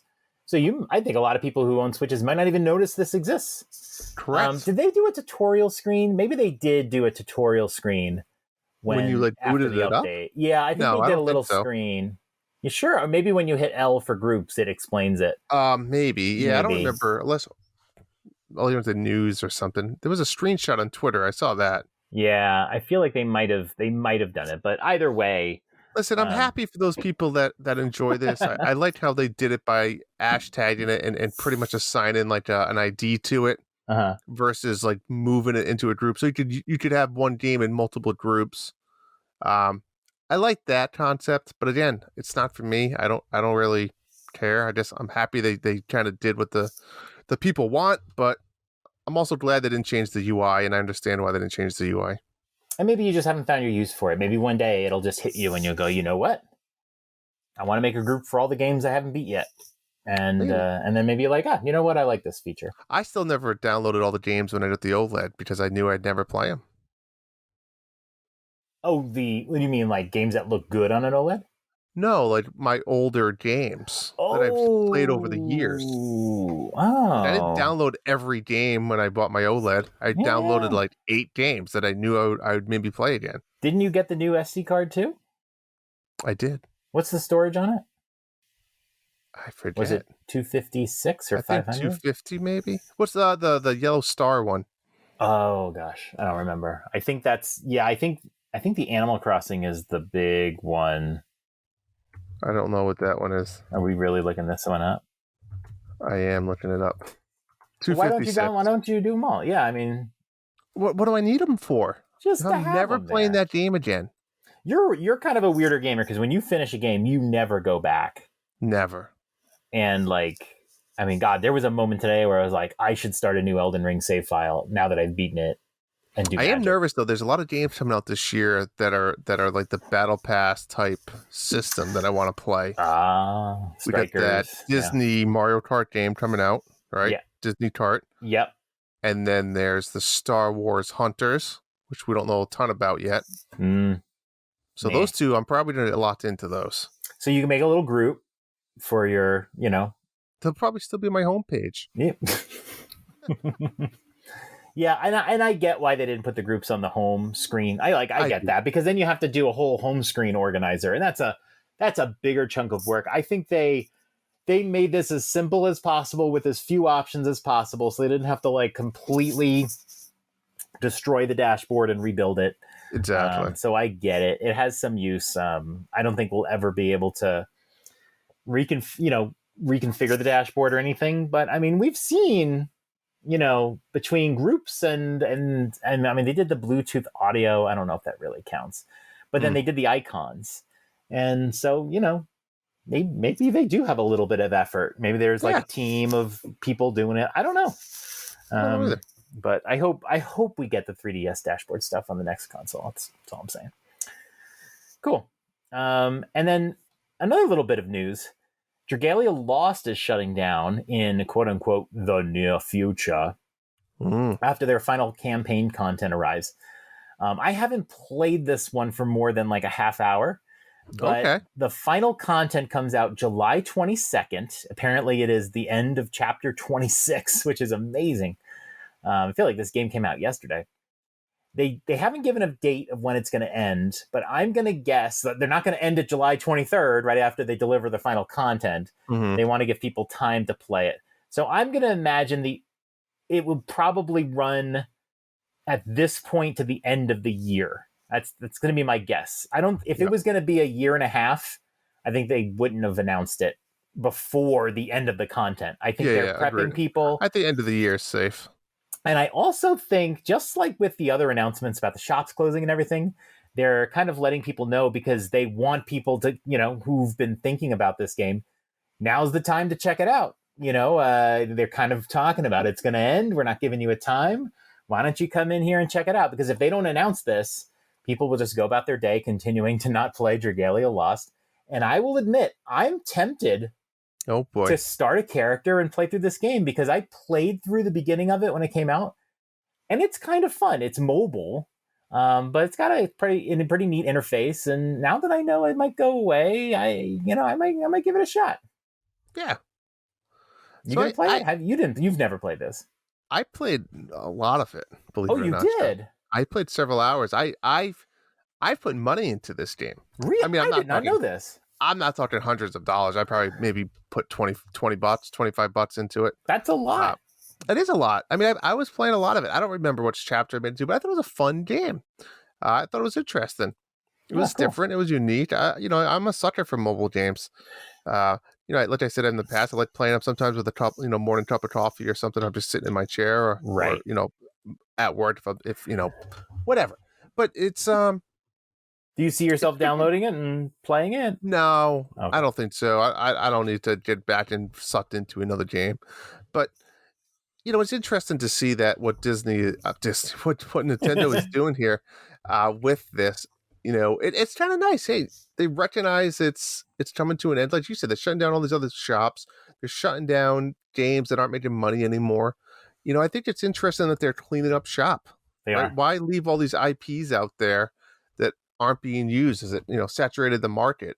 Obviously it costs money, but I think it's more than just that. It's the overhead costs. I think it's Nintendo keeping control and locking down their brands, right? Yes. I mean, they've done this forever. It's not new, and I think now this is it seems newer and different because it's this new wave of digital gaming, I guess you want to call it, or digital it is digital products, it is gaming, right? So it is a product. I think this is something that a lot of other companies don't have the balls to do almost, but Nintendo's like, no, I'm wrapping this shit up. Like, I'm going to wrap it in and cancel it and shut it down. I did a tweet about this as a developer. It's very easy to say, just leave it up. What does it hurt? You don't understand how much effort is put into maintaining compatibility with apps. At my company, when there's a new version of iOS that's coming out, this is just iOS. This doesn't include Android, all of it.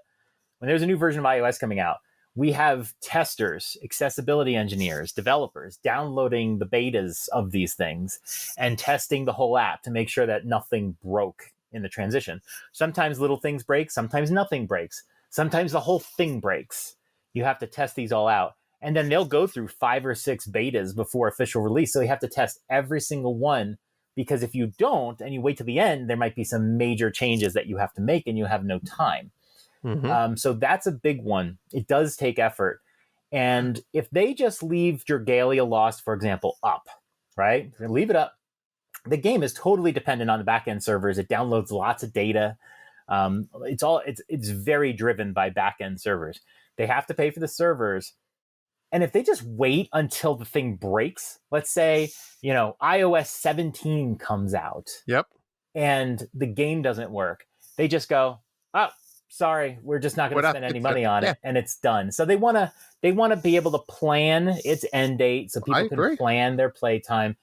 They're not just going to leave it up. If this was another company, I've had apps sit on the App Store and slowly break over time, but I don't put any effort into them. Nintendo doesn't want to see their shit just break. It looks bad for their brand. It looks bad for their brand. Especially a mobile game. People are going to pick this up forever, right? So someone, like you said, pick this game up and start playing it in 2 years from now. Right. And all of a sudden it breaks, and then just put $100 into the game. Exactly. Now they're calling Nintendo and saying, I want my money back. And it muddies the water. It doesn't look good. So yeah. I agree. End it now. Give people 6-month heads up. And that's it. I hope it lasts another year. But I think you'll get at least till the end of the year because, they're putting new content out. Yeah. All right. Let's talk about our main topic tonight. And that topic is, when does a game become so difficult that it just breaks? We have games that are easy. We have games that are hard.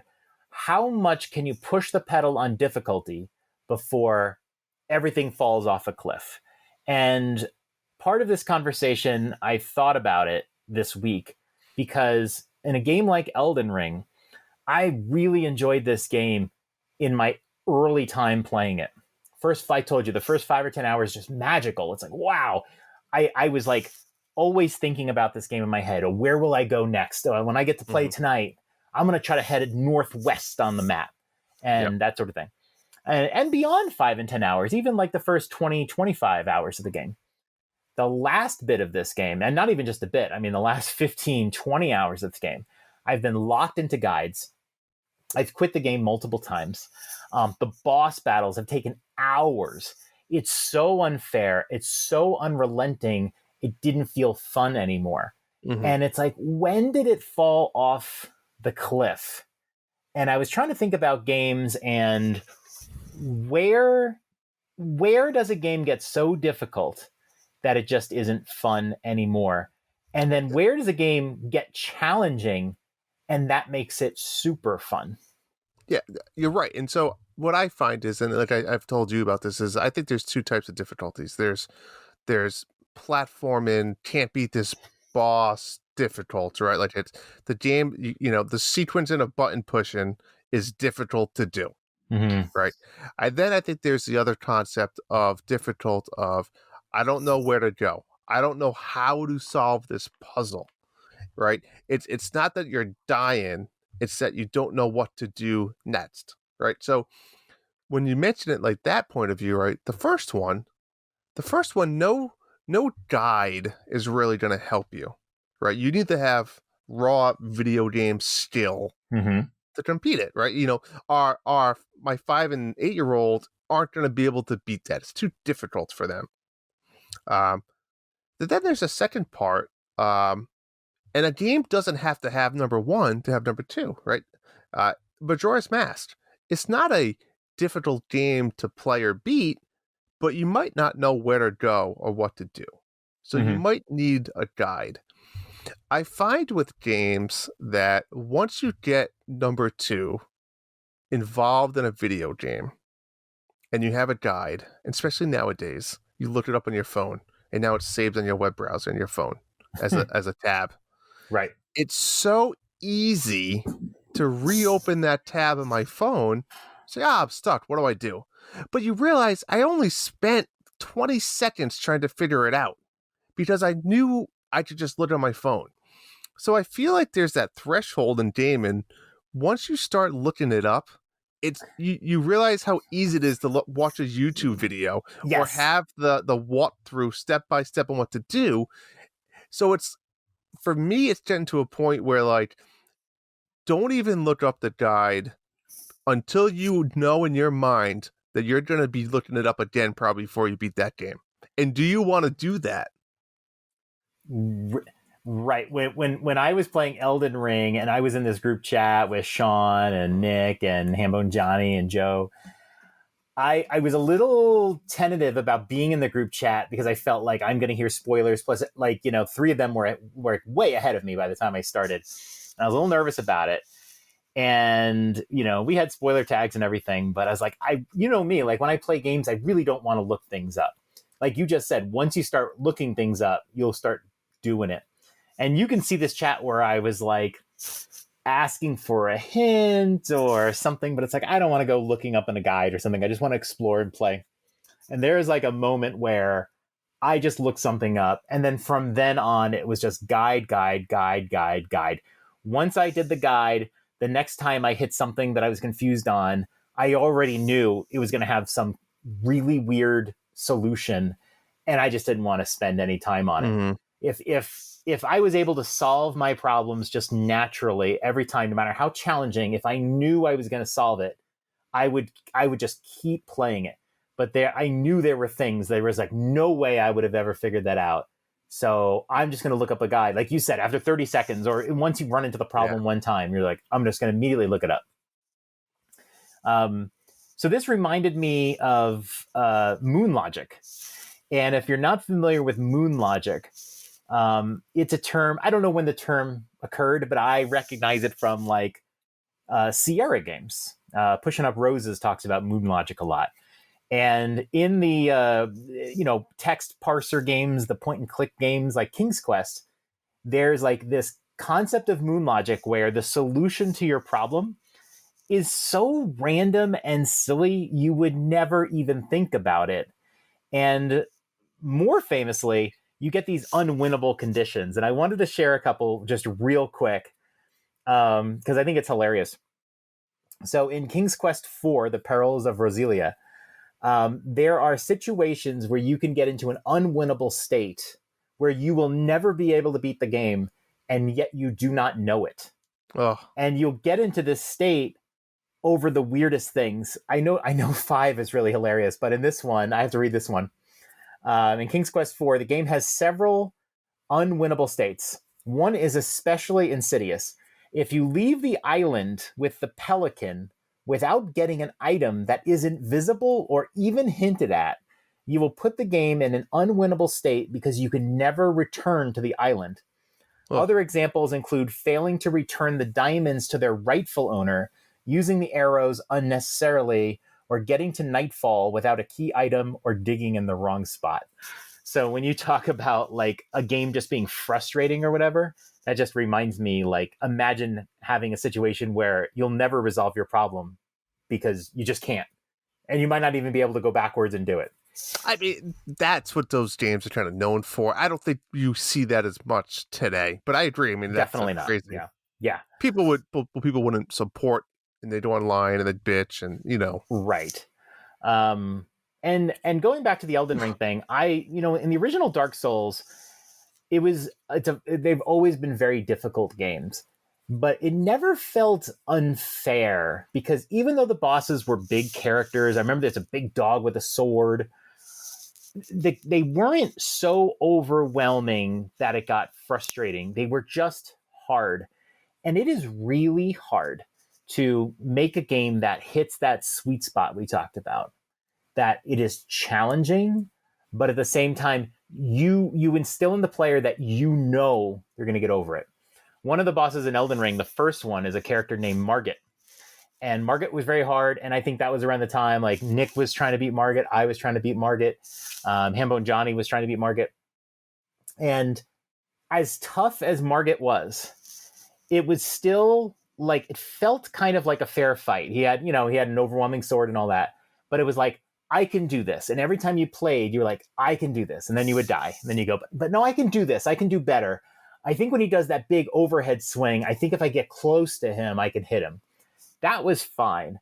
By the time the third, the fourth, the fifth major battle in the game, these characters were so fast, jumping in the air. I mean, I was a sword user, and this guy was in the air 85% of the time. I was like, I can't hit him. He's all the way up there. Like, and the battles just got so unfair. And I think they missed the sweet spot there. But there's other games like the Mario games, I think, are a great example. You know how like a lot of the 3D Mario games have a final level, which is like the really hard level, the infamously hard level, Champion's Road, that sort of thing. And a lot of those levels, I think, are post credits. I don't think they're pre credits. I think they're post credits. Yeah. I know the one in Mario Odyssey was. And as hard as those levels are, nothing in those levels is actually unfair. It's just the challenge of getting through it, maybe with one hit point or one life. And that's what made them fun, is that even though you were being challenged, you knew if you kept working at it, you can do it. That's a big key for me. Impossible Layer was like that. It never felt impossible, despite the name. You knew there was like you could work hard to like get more hit points, that sort of thing. But there were times in Elden Ring where I was like just so frustrated because my character is super slow, and you're making me do this. I know that there's games too that, like 3D games especially, that make you do platforming, and it's not a game that's built for platforming. So going back to King's Quest. And I love this game. It's one of my favorite games of all time. But in King's Quest 3, when you're in the house and the wizard dies, you have to go down the hill into the town. In fact, actually, you go down into the town before the wizard dies. And that hill is the most ridiculous hill, right? I mean, you've seen this, right? I've played this game. Yeah. In the history of the planet. And you have to do pixel by pixel walking. You can barely see where you're walking. Use the Joy-Con that we talked about. Remember the little joystick? Yeah. And it's so hard. But this isn't a game that you played for platforming. This is a game you played for solving puzzles. Yeah. And you see that a lot where, you have to do that sort of thing. And that gets insane. I'm sure a lot of people stop playing just because of the hill. What are some other games that you've played that were challenging but hit that sweet spot without like going over? Well, I don't know if there was a sweet spot, but I think a Spelunky of being recent where me and you were both so excited for that game. And it's a game that I want to play and wanted to be excited for, but it was super challenging. Right. I consider me and you decent video gamers, but like that game I lost patience with. Yeah. And I said, I don't want to play it anymore. I'm done playing. But yet I know that game in a way was magical. And I wanted to see I never made it out of the first level. I wanted to see, I know the next level was a jungle and I wanted to see what they looked like. So like, besides being difficult, right? And like some people haven't played this game, what was it that just made you stop playing the game? Well, I think I went into it not thinking it was a road like type game. I thought it was more of, you had a few lives, you could keep going, but I think there's times where certain games try to be that road-like games and some don't, and I think that hurts games in a way. Not all games need to, and I thought that would have just been a fun platforming game. Right. Find one-ups, find extra lives, keep progressing forward. Right. And that game just wasn't it. So then I think, and maybe that's a shame on me for going into it with a bad expectation, but I was really excited for that game and very let down. I'll add one thing about that too, and the reason why I stopped playing it, although I still would like to come back to it someday. But one of the things about it is, when you play Hades, you die because you lost all your energy, or you didn't do your skill tree right, or whatever, maybe some bad luck. The thing about Spelunky that got frustrating for me was that you could die just because you tapped in the wrong direction near a ladder and you fell off the cliff, or like little things, almost like mechanical things. And then you die and your run is over. Like, that's what got frustrating, that you had to be so perfect with your controls. You had to jump with just the right velocity and angle, or you can lose your entire run. I think that got a little bit frustrating. And so it wasn't that it's challenging. That, like, of course, there's somebody out there that can beat this game. There's several people that could go out there and beat Spelunky. It's just that it was frustrating. And I think it leaves that sweet spot, whereas maybe if it wasn't so ticky-tack, I don't know what you can do, but maybe if it was just a little bit more forgiving, people would stick with it. Agreed. Yeah. Agreed. And it's a good game, and you hate to be, like, it makes me sick to like criticize a game and go, it's too hard. That game's too hard. And it's like, but I don't think that's where we're coming from with these. Yeah, no. One little factoid I also wanted to add about Elden Ring, I meant to add it before. When you beat the game, you get a trophy. And when you beat the game, just beating the game, like, whatever, any percent, whatever. When you beat the game, you get a trophy. And these trophies will show you the percentages. Do you know what the completion rate for, at the very least, the PS5 version of Elden Ring is? Keeping in mind the game is a month and 2 days old. Okay. How many people do you think completed the game? Rolled the credits. I have no idea. 8% Of people that started the game. Good Lord. Beat the game. That is how many do you think will go on to beat crazy number. What? How many people do you think will go on? Do you think or did people quit? I think that number could go up a little bit. But now that 20%. we're over a month in, it's a long game and not everyone can play extraordinary hours. I don't see that number getting over even 15%. I know a lot of people have stopped playing the game. I know people that will stop playing the game because, I listen to Kit and Krista and it's like, there's no way Krista's going to keep playing this game. Like, she's had a lot of trouble with some of the early bosses. It just gets so insane. And like, they're both very quick to like move on to other things. It's like, no, people will find other, but I think the completion rate is a really good indicator that you missed the sweet spot because, you play the game, you're enjoying the game. If the challenge is perfect, you want to keep playing the game. But if the challenge doesn't feel fair, you'll get those low percentage completion numbers. That brings up an interesting concept, though. Do you think developers, when they see that number, care? Or they just laugh in their face and say, I don't give a shit. We collected our money. But you know what I'm saying? I know what you're saying. Or do you think they're like, well, like I'd like to see a little bit higher. Like 92% of the people aren't even seeing the final boss or making it to the end. You know what's funny is it doesn't matter.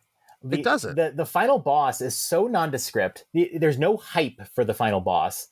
And then when you win, you get what amounts to a picture. I know there's multiple endings, but it amounts to like a picture or two. And that's it. There's no big like storyline going on. So there's no big cutscene that happens. You don't find out what happened. It's not. I mean, the fact that I finished the game today, it doesn't make me any more, I know the story of Elden Ring and you didn't finish it. Like, it doesn't matter. Do I think developers care? I think it depends on the game. If I had to guess, here's something that might be troubling for Elden Ring. And I'm just theorizing here. I'm not an expert in anything, but I'm just theorizing. A lot of people played Elden Ring that didn't play Souls games before, right? They sold like 12 million copies of the game in like less than a month. It was like insane sales numbers because of the hype, because of George R.R. Martin, all your friends are playing it, that sort of thing. I think for a good number of people, I'm not going to say most or anything. I think for a good number of people, they'll never play a Souls game again because they'll see how hard this game was. They won't finish it and they won't go in on the next one. But if they had beaten the game, maybe they would be excited for the next one. Yeah. So I think they do want to see the completion numbers going up because if 92% of players are frustrated and didn't complete the game, why are they going to play Elden Ring 2? That means you're going to sell 1 million copies next time. No, I mean, that's not good numbers. Yeah. And I mean, like, look, we got huge sales numbers. Who cares? Like, overthinking it may not even be true. But it could affect them. It could affect them if they made the game a little more completable. I think they would have been better off. We'll see. We'll see.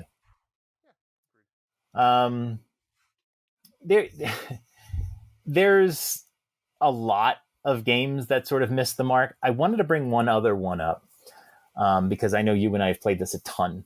What do you think about Slay the Spire? I don't know, John. I seem to have no problem with that game. Now, okay, you don't. I've called you're a savant, and I honestly think you're a better video game player than me. You seem to excel. No, I respect you as a gamer. As an example, what's your highest ascension on? I don't know which character, but what's your highest ascension? 8? 10, maybe? Is it 10? Around there? I'll tell you what. I'll look while we chat because it's on my phone. So let's assume it's 10 while you look. That's only halfway through. Is it? Yeah. I mean, the ascensions go up to 20. I don't remember if that's how it started. I think they might have been a little less. There was less ascensions in the beginning. I may be wrong on that. But you're only about halfway through. 12. Ascension 12, which is really good, by the way. I'm not going to belittle that at all. Yeah. But think about it. think about how hard the game is for you right now. Yeah, it gets hard. If it wasn't hard, you'd still be playing and trying to get to 20.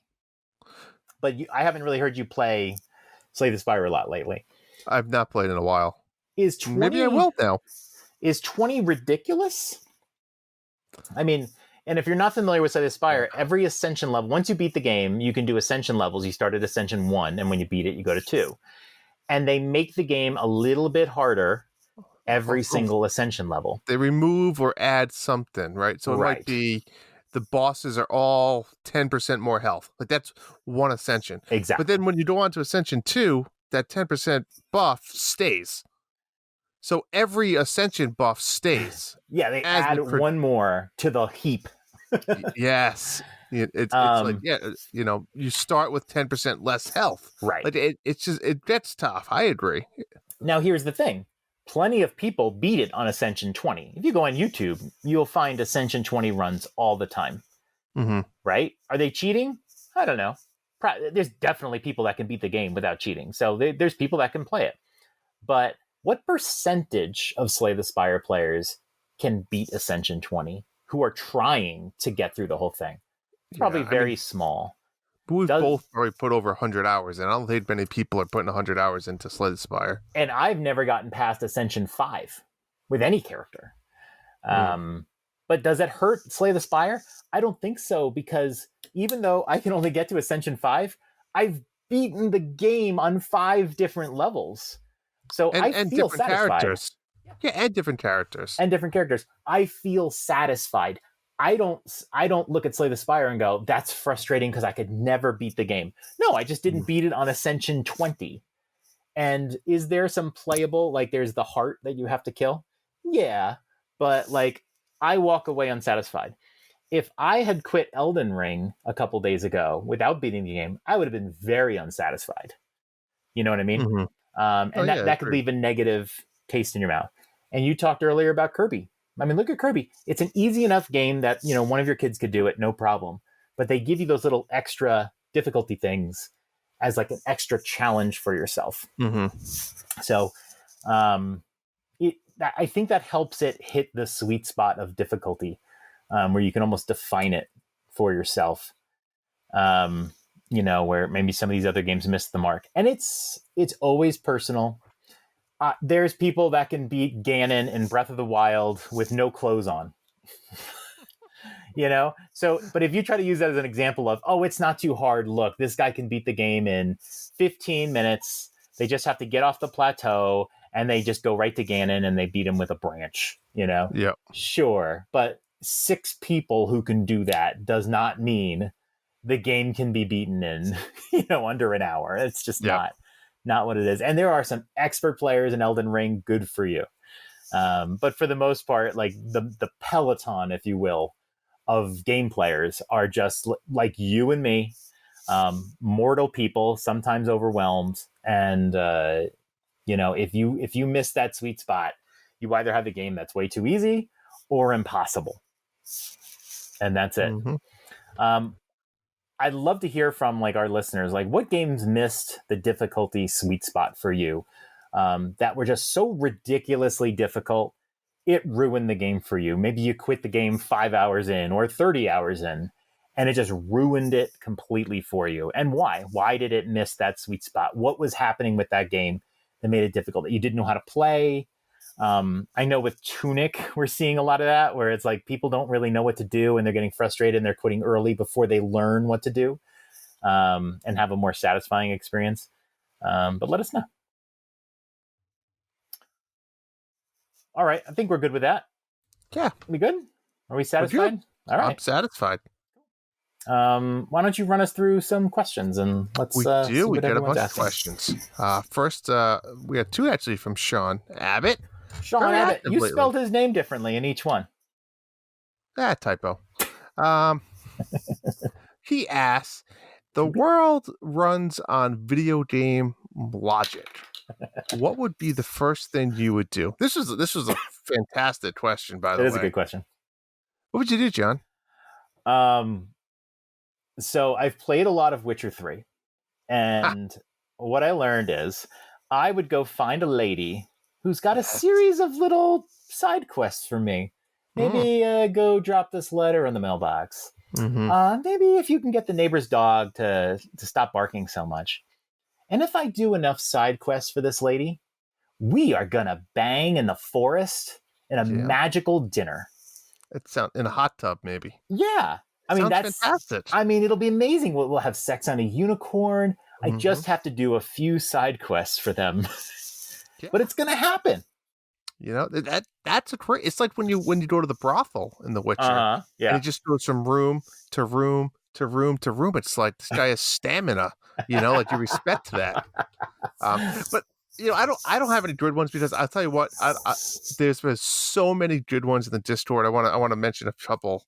I think it was Third Strongest Mole who mentioned he would save his game a bunch of times before he went and did something adventurous. I thought that was pretty clever. Can you imagine save states in real life? Oh my god. Save states in real life. Like just, you know, like you said, you just go bang a chick and then just reload the previous save state and you would never get in trouble.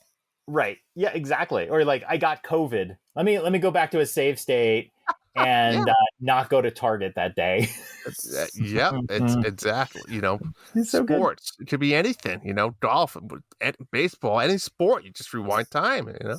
Yeah. I think Hambone mentioned something about going to his nearest like garden center and just smashing pots looking for money. Right? I mean, like endless things, you know? You could just Did you hear Marty's Link impression? Was it last week? It was so good. Oh yes, I'm not going to cut it up. That was funny. I agree. That was good. There's a lot of good ones, but those are all ones I would probably do myself. And smash the pots while nobody like raises any alarm whatsoever. They just sit there while you just do it. No big deal. It was funny too. In a lot of games, you can walk into somebody's house and just like open chests and take the money. And they just stand there. Oh yeah, just grab those things. It's fine.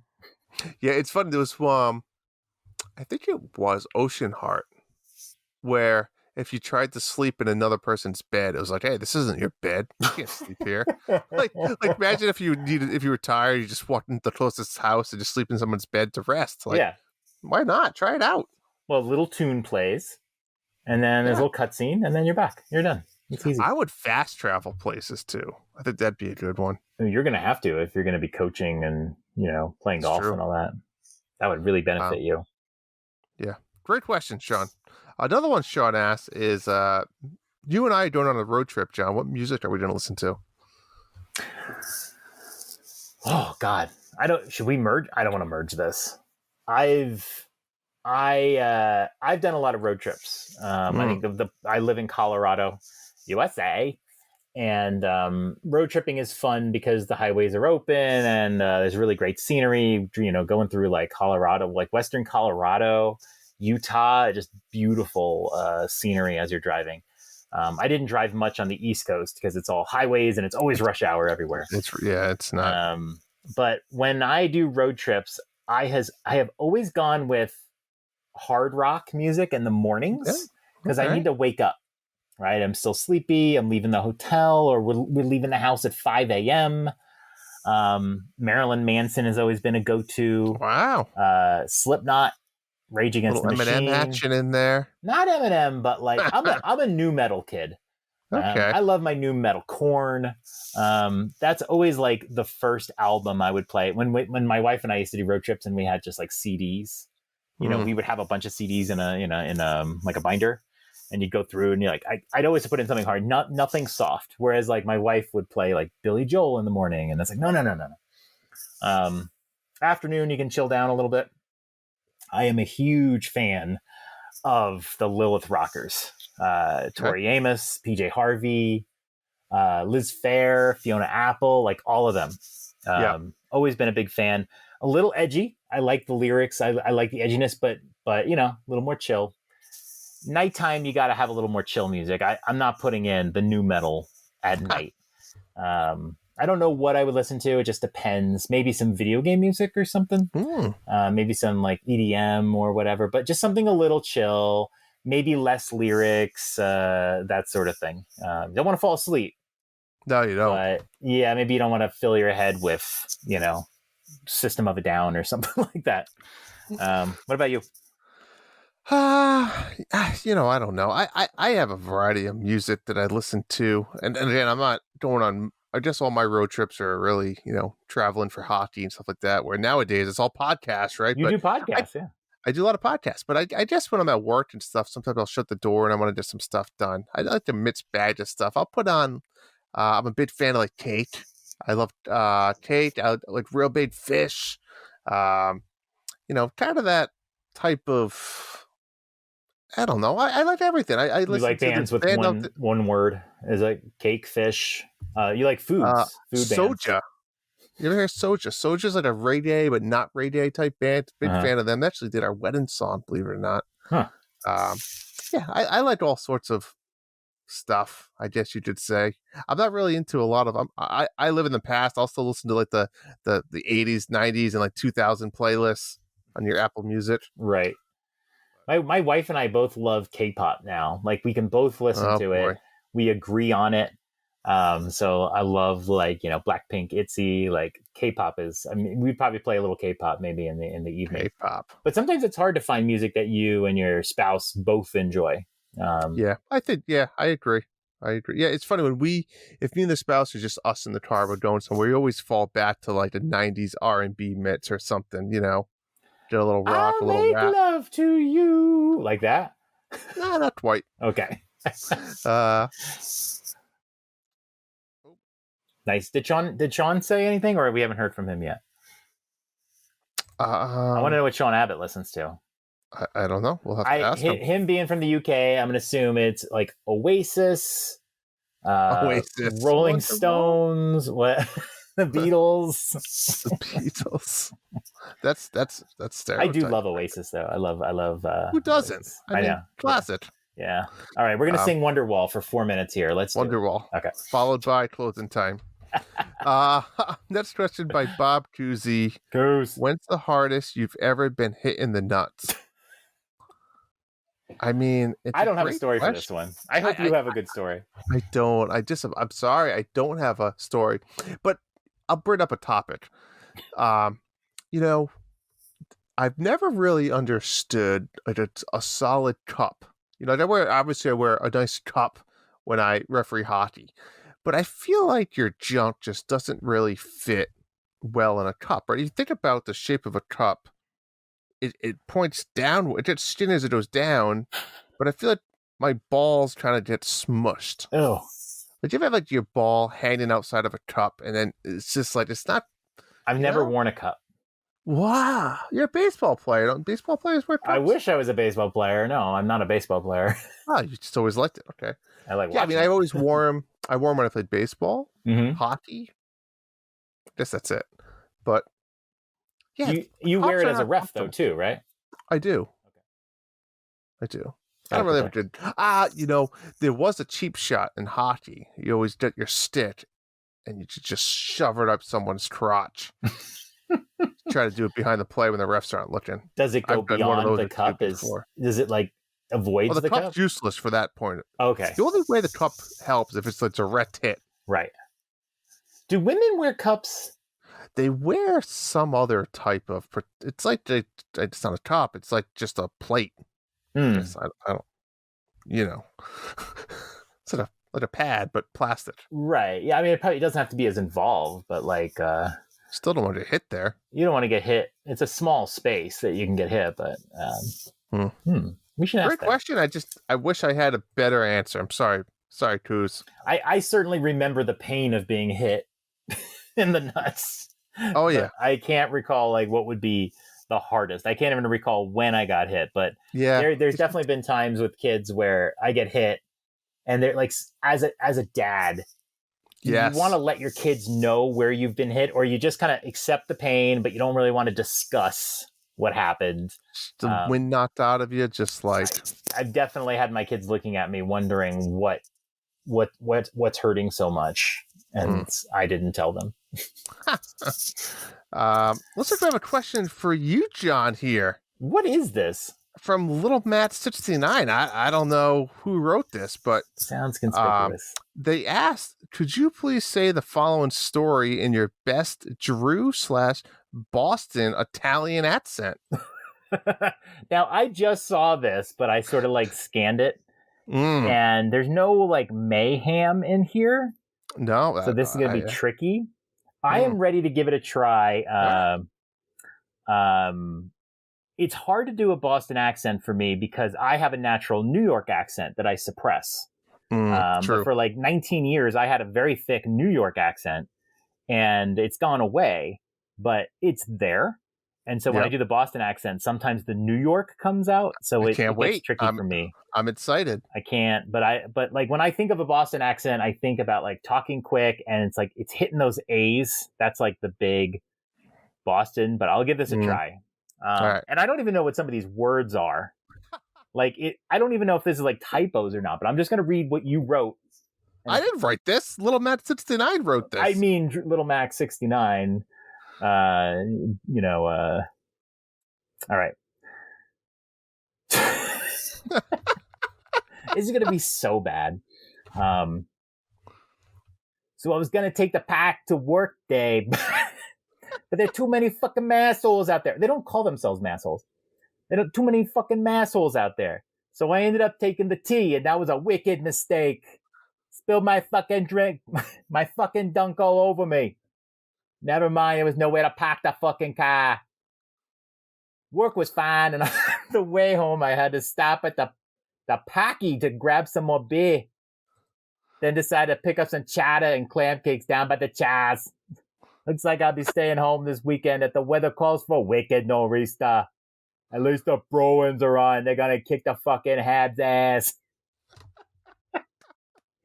Oh, dude, not bad. Not bad. Have you seen the SNL skit with Casey Affleck? Because I think that's the pinnacle of Boston. Yeah. And Seth Meyers does a really great Boston accent, but I think that's his natural accent too. True. Really Rachel Dratch, Ben Affleck. They. I mean, even Marky Mark. They all kill. They're all. A lot of them from that area. Mark, too. Yes. So good. I mean, like, I'll watch a whole movie with a Boston accent. I think. Wasn't that it's funny to watch movie? it living in the area to see some of them do it. Some of them do it. Some of them are bad. They're like, what's so funny? The guy's just giving a line of dialogue. Yeah. Jimmy Fallon and Rachel Dratch used to do one of those like Boston skits. Always so good. I love the Boston accent. I think it's hilarious. That's great. I'll make you do a Colorado one next time. I don't know what that means. I don't either. We don't have a native accent really. And we're not like cowboy. When I moved out here, I started forcing it. I would say howdy to people. Like if I see someone, I go, oh, howdy. Because I felt like I'm from New York. I was in the country, so I wanted to say howdy. And Michelle makes fun of me all the time when I do it. Like, oh, howdy. Like, calls you out. That's great. Right. It's like, I'm in the country. I want to do it, And then the funny part was at work, we have a very distributed team. And this girl, Amanda, she would say howdy on our stand-ups when she went. She'd go howdy. But she was literally in Massachusetts. So I thought it was so weird that I couldn't say howdy anymore because it would sound like I'm taking it from her. And she's from the East Coast. Like, where did you get howdy from? That's not Boston accent. And she would say words like wicked. She had that accent. But she said howdy. So like, that's not cool. I think howdy is, some people look to try to be a little different. It's like a good opening remark or statement. Instead of, hey, what's up? Hey. Hello. Howdy. Maybe howdy. More professional. Leave it to the country though. Like don't say I don't say wicked. Like sometimes do you say wicked? I say a lot of things, Sean. You have mayhem.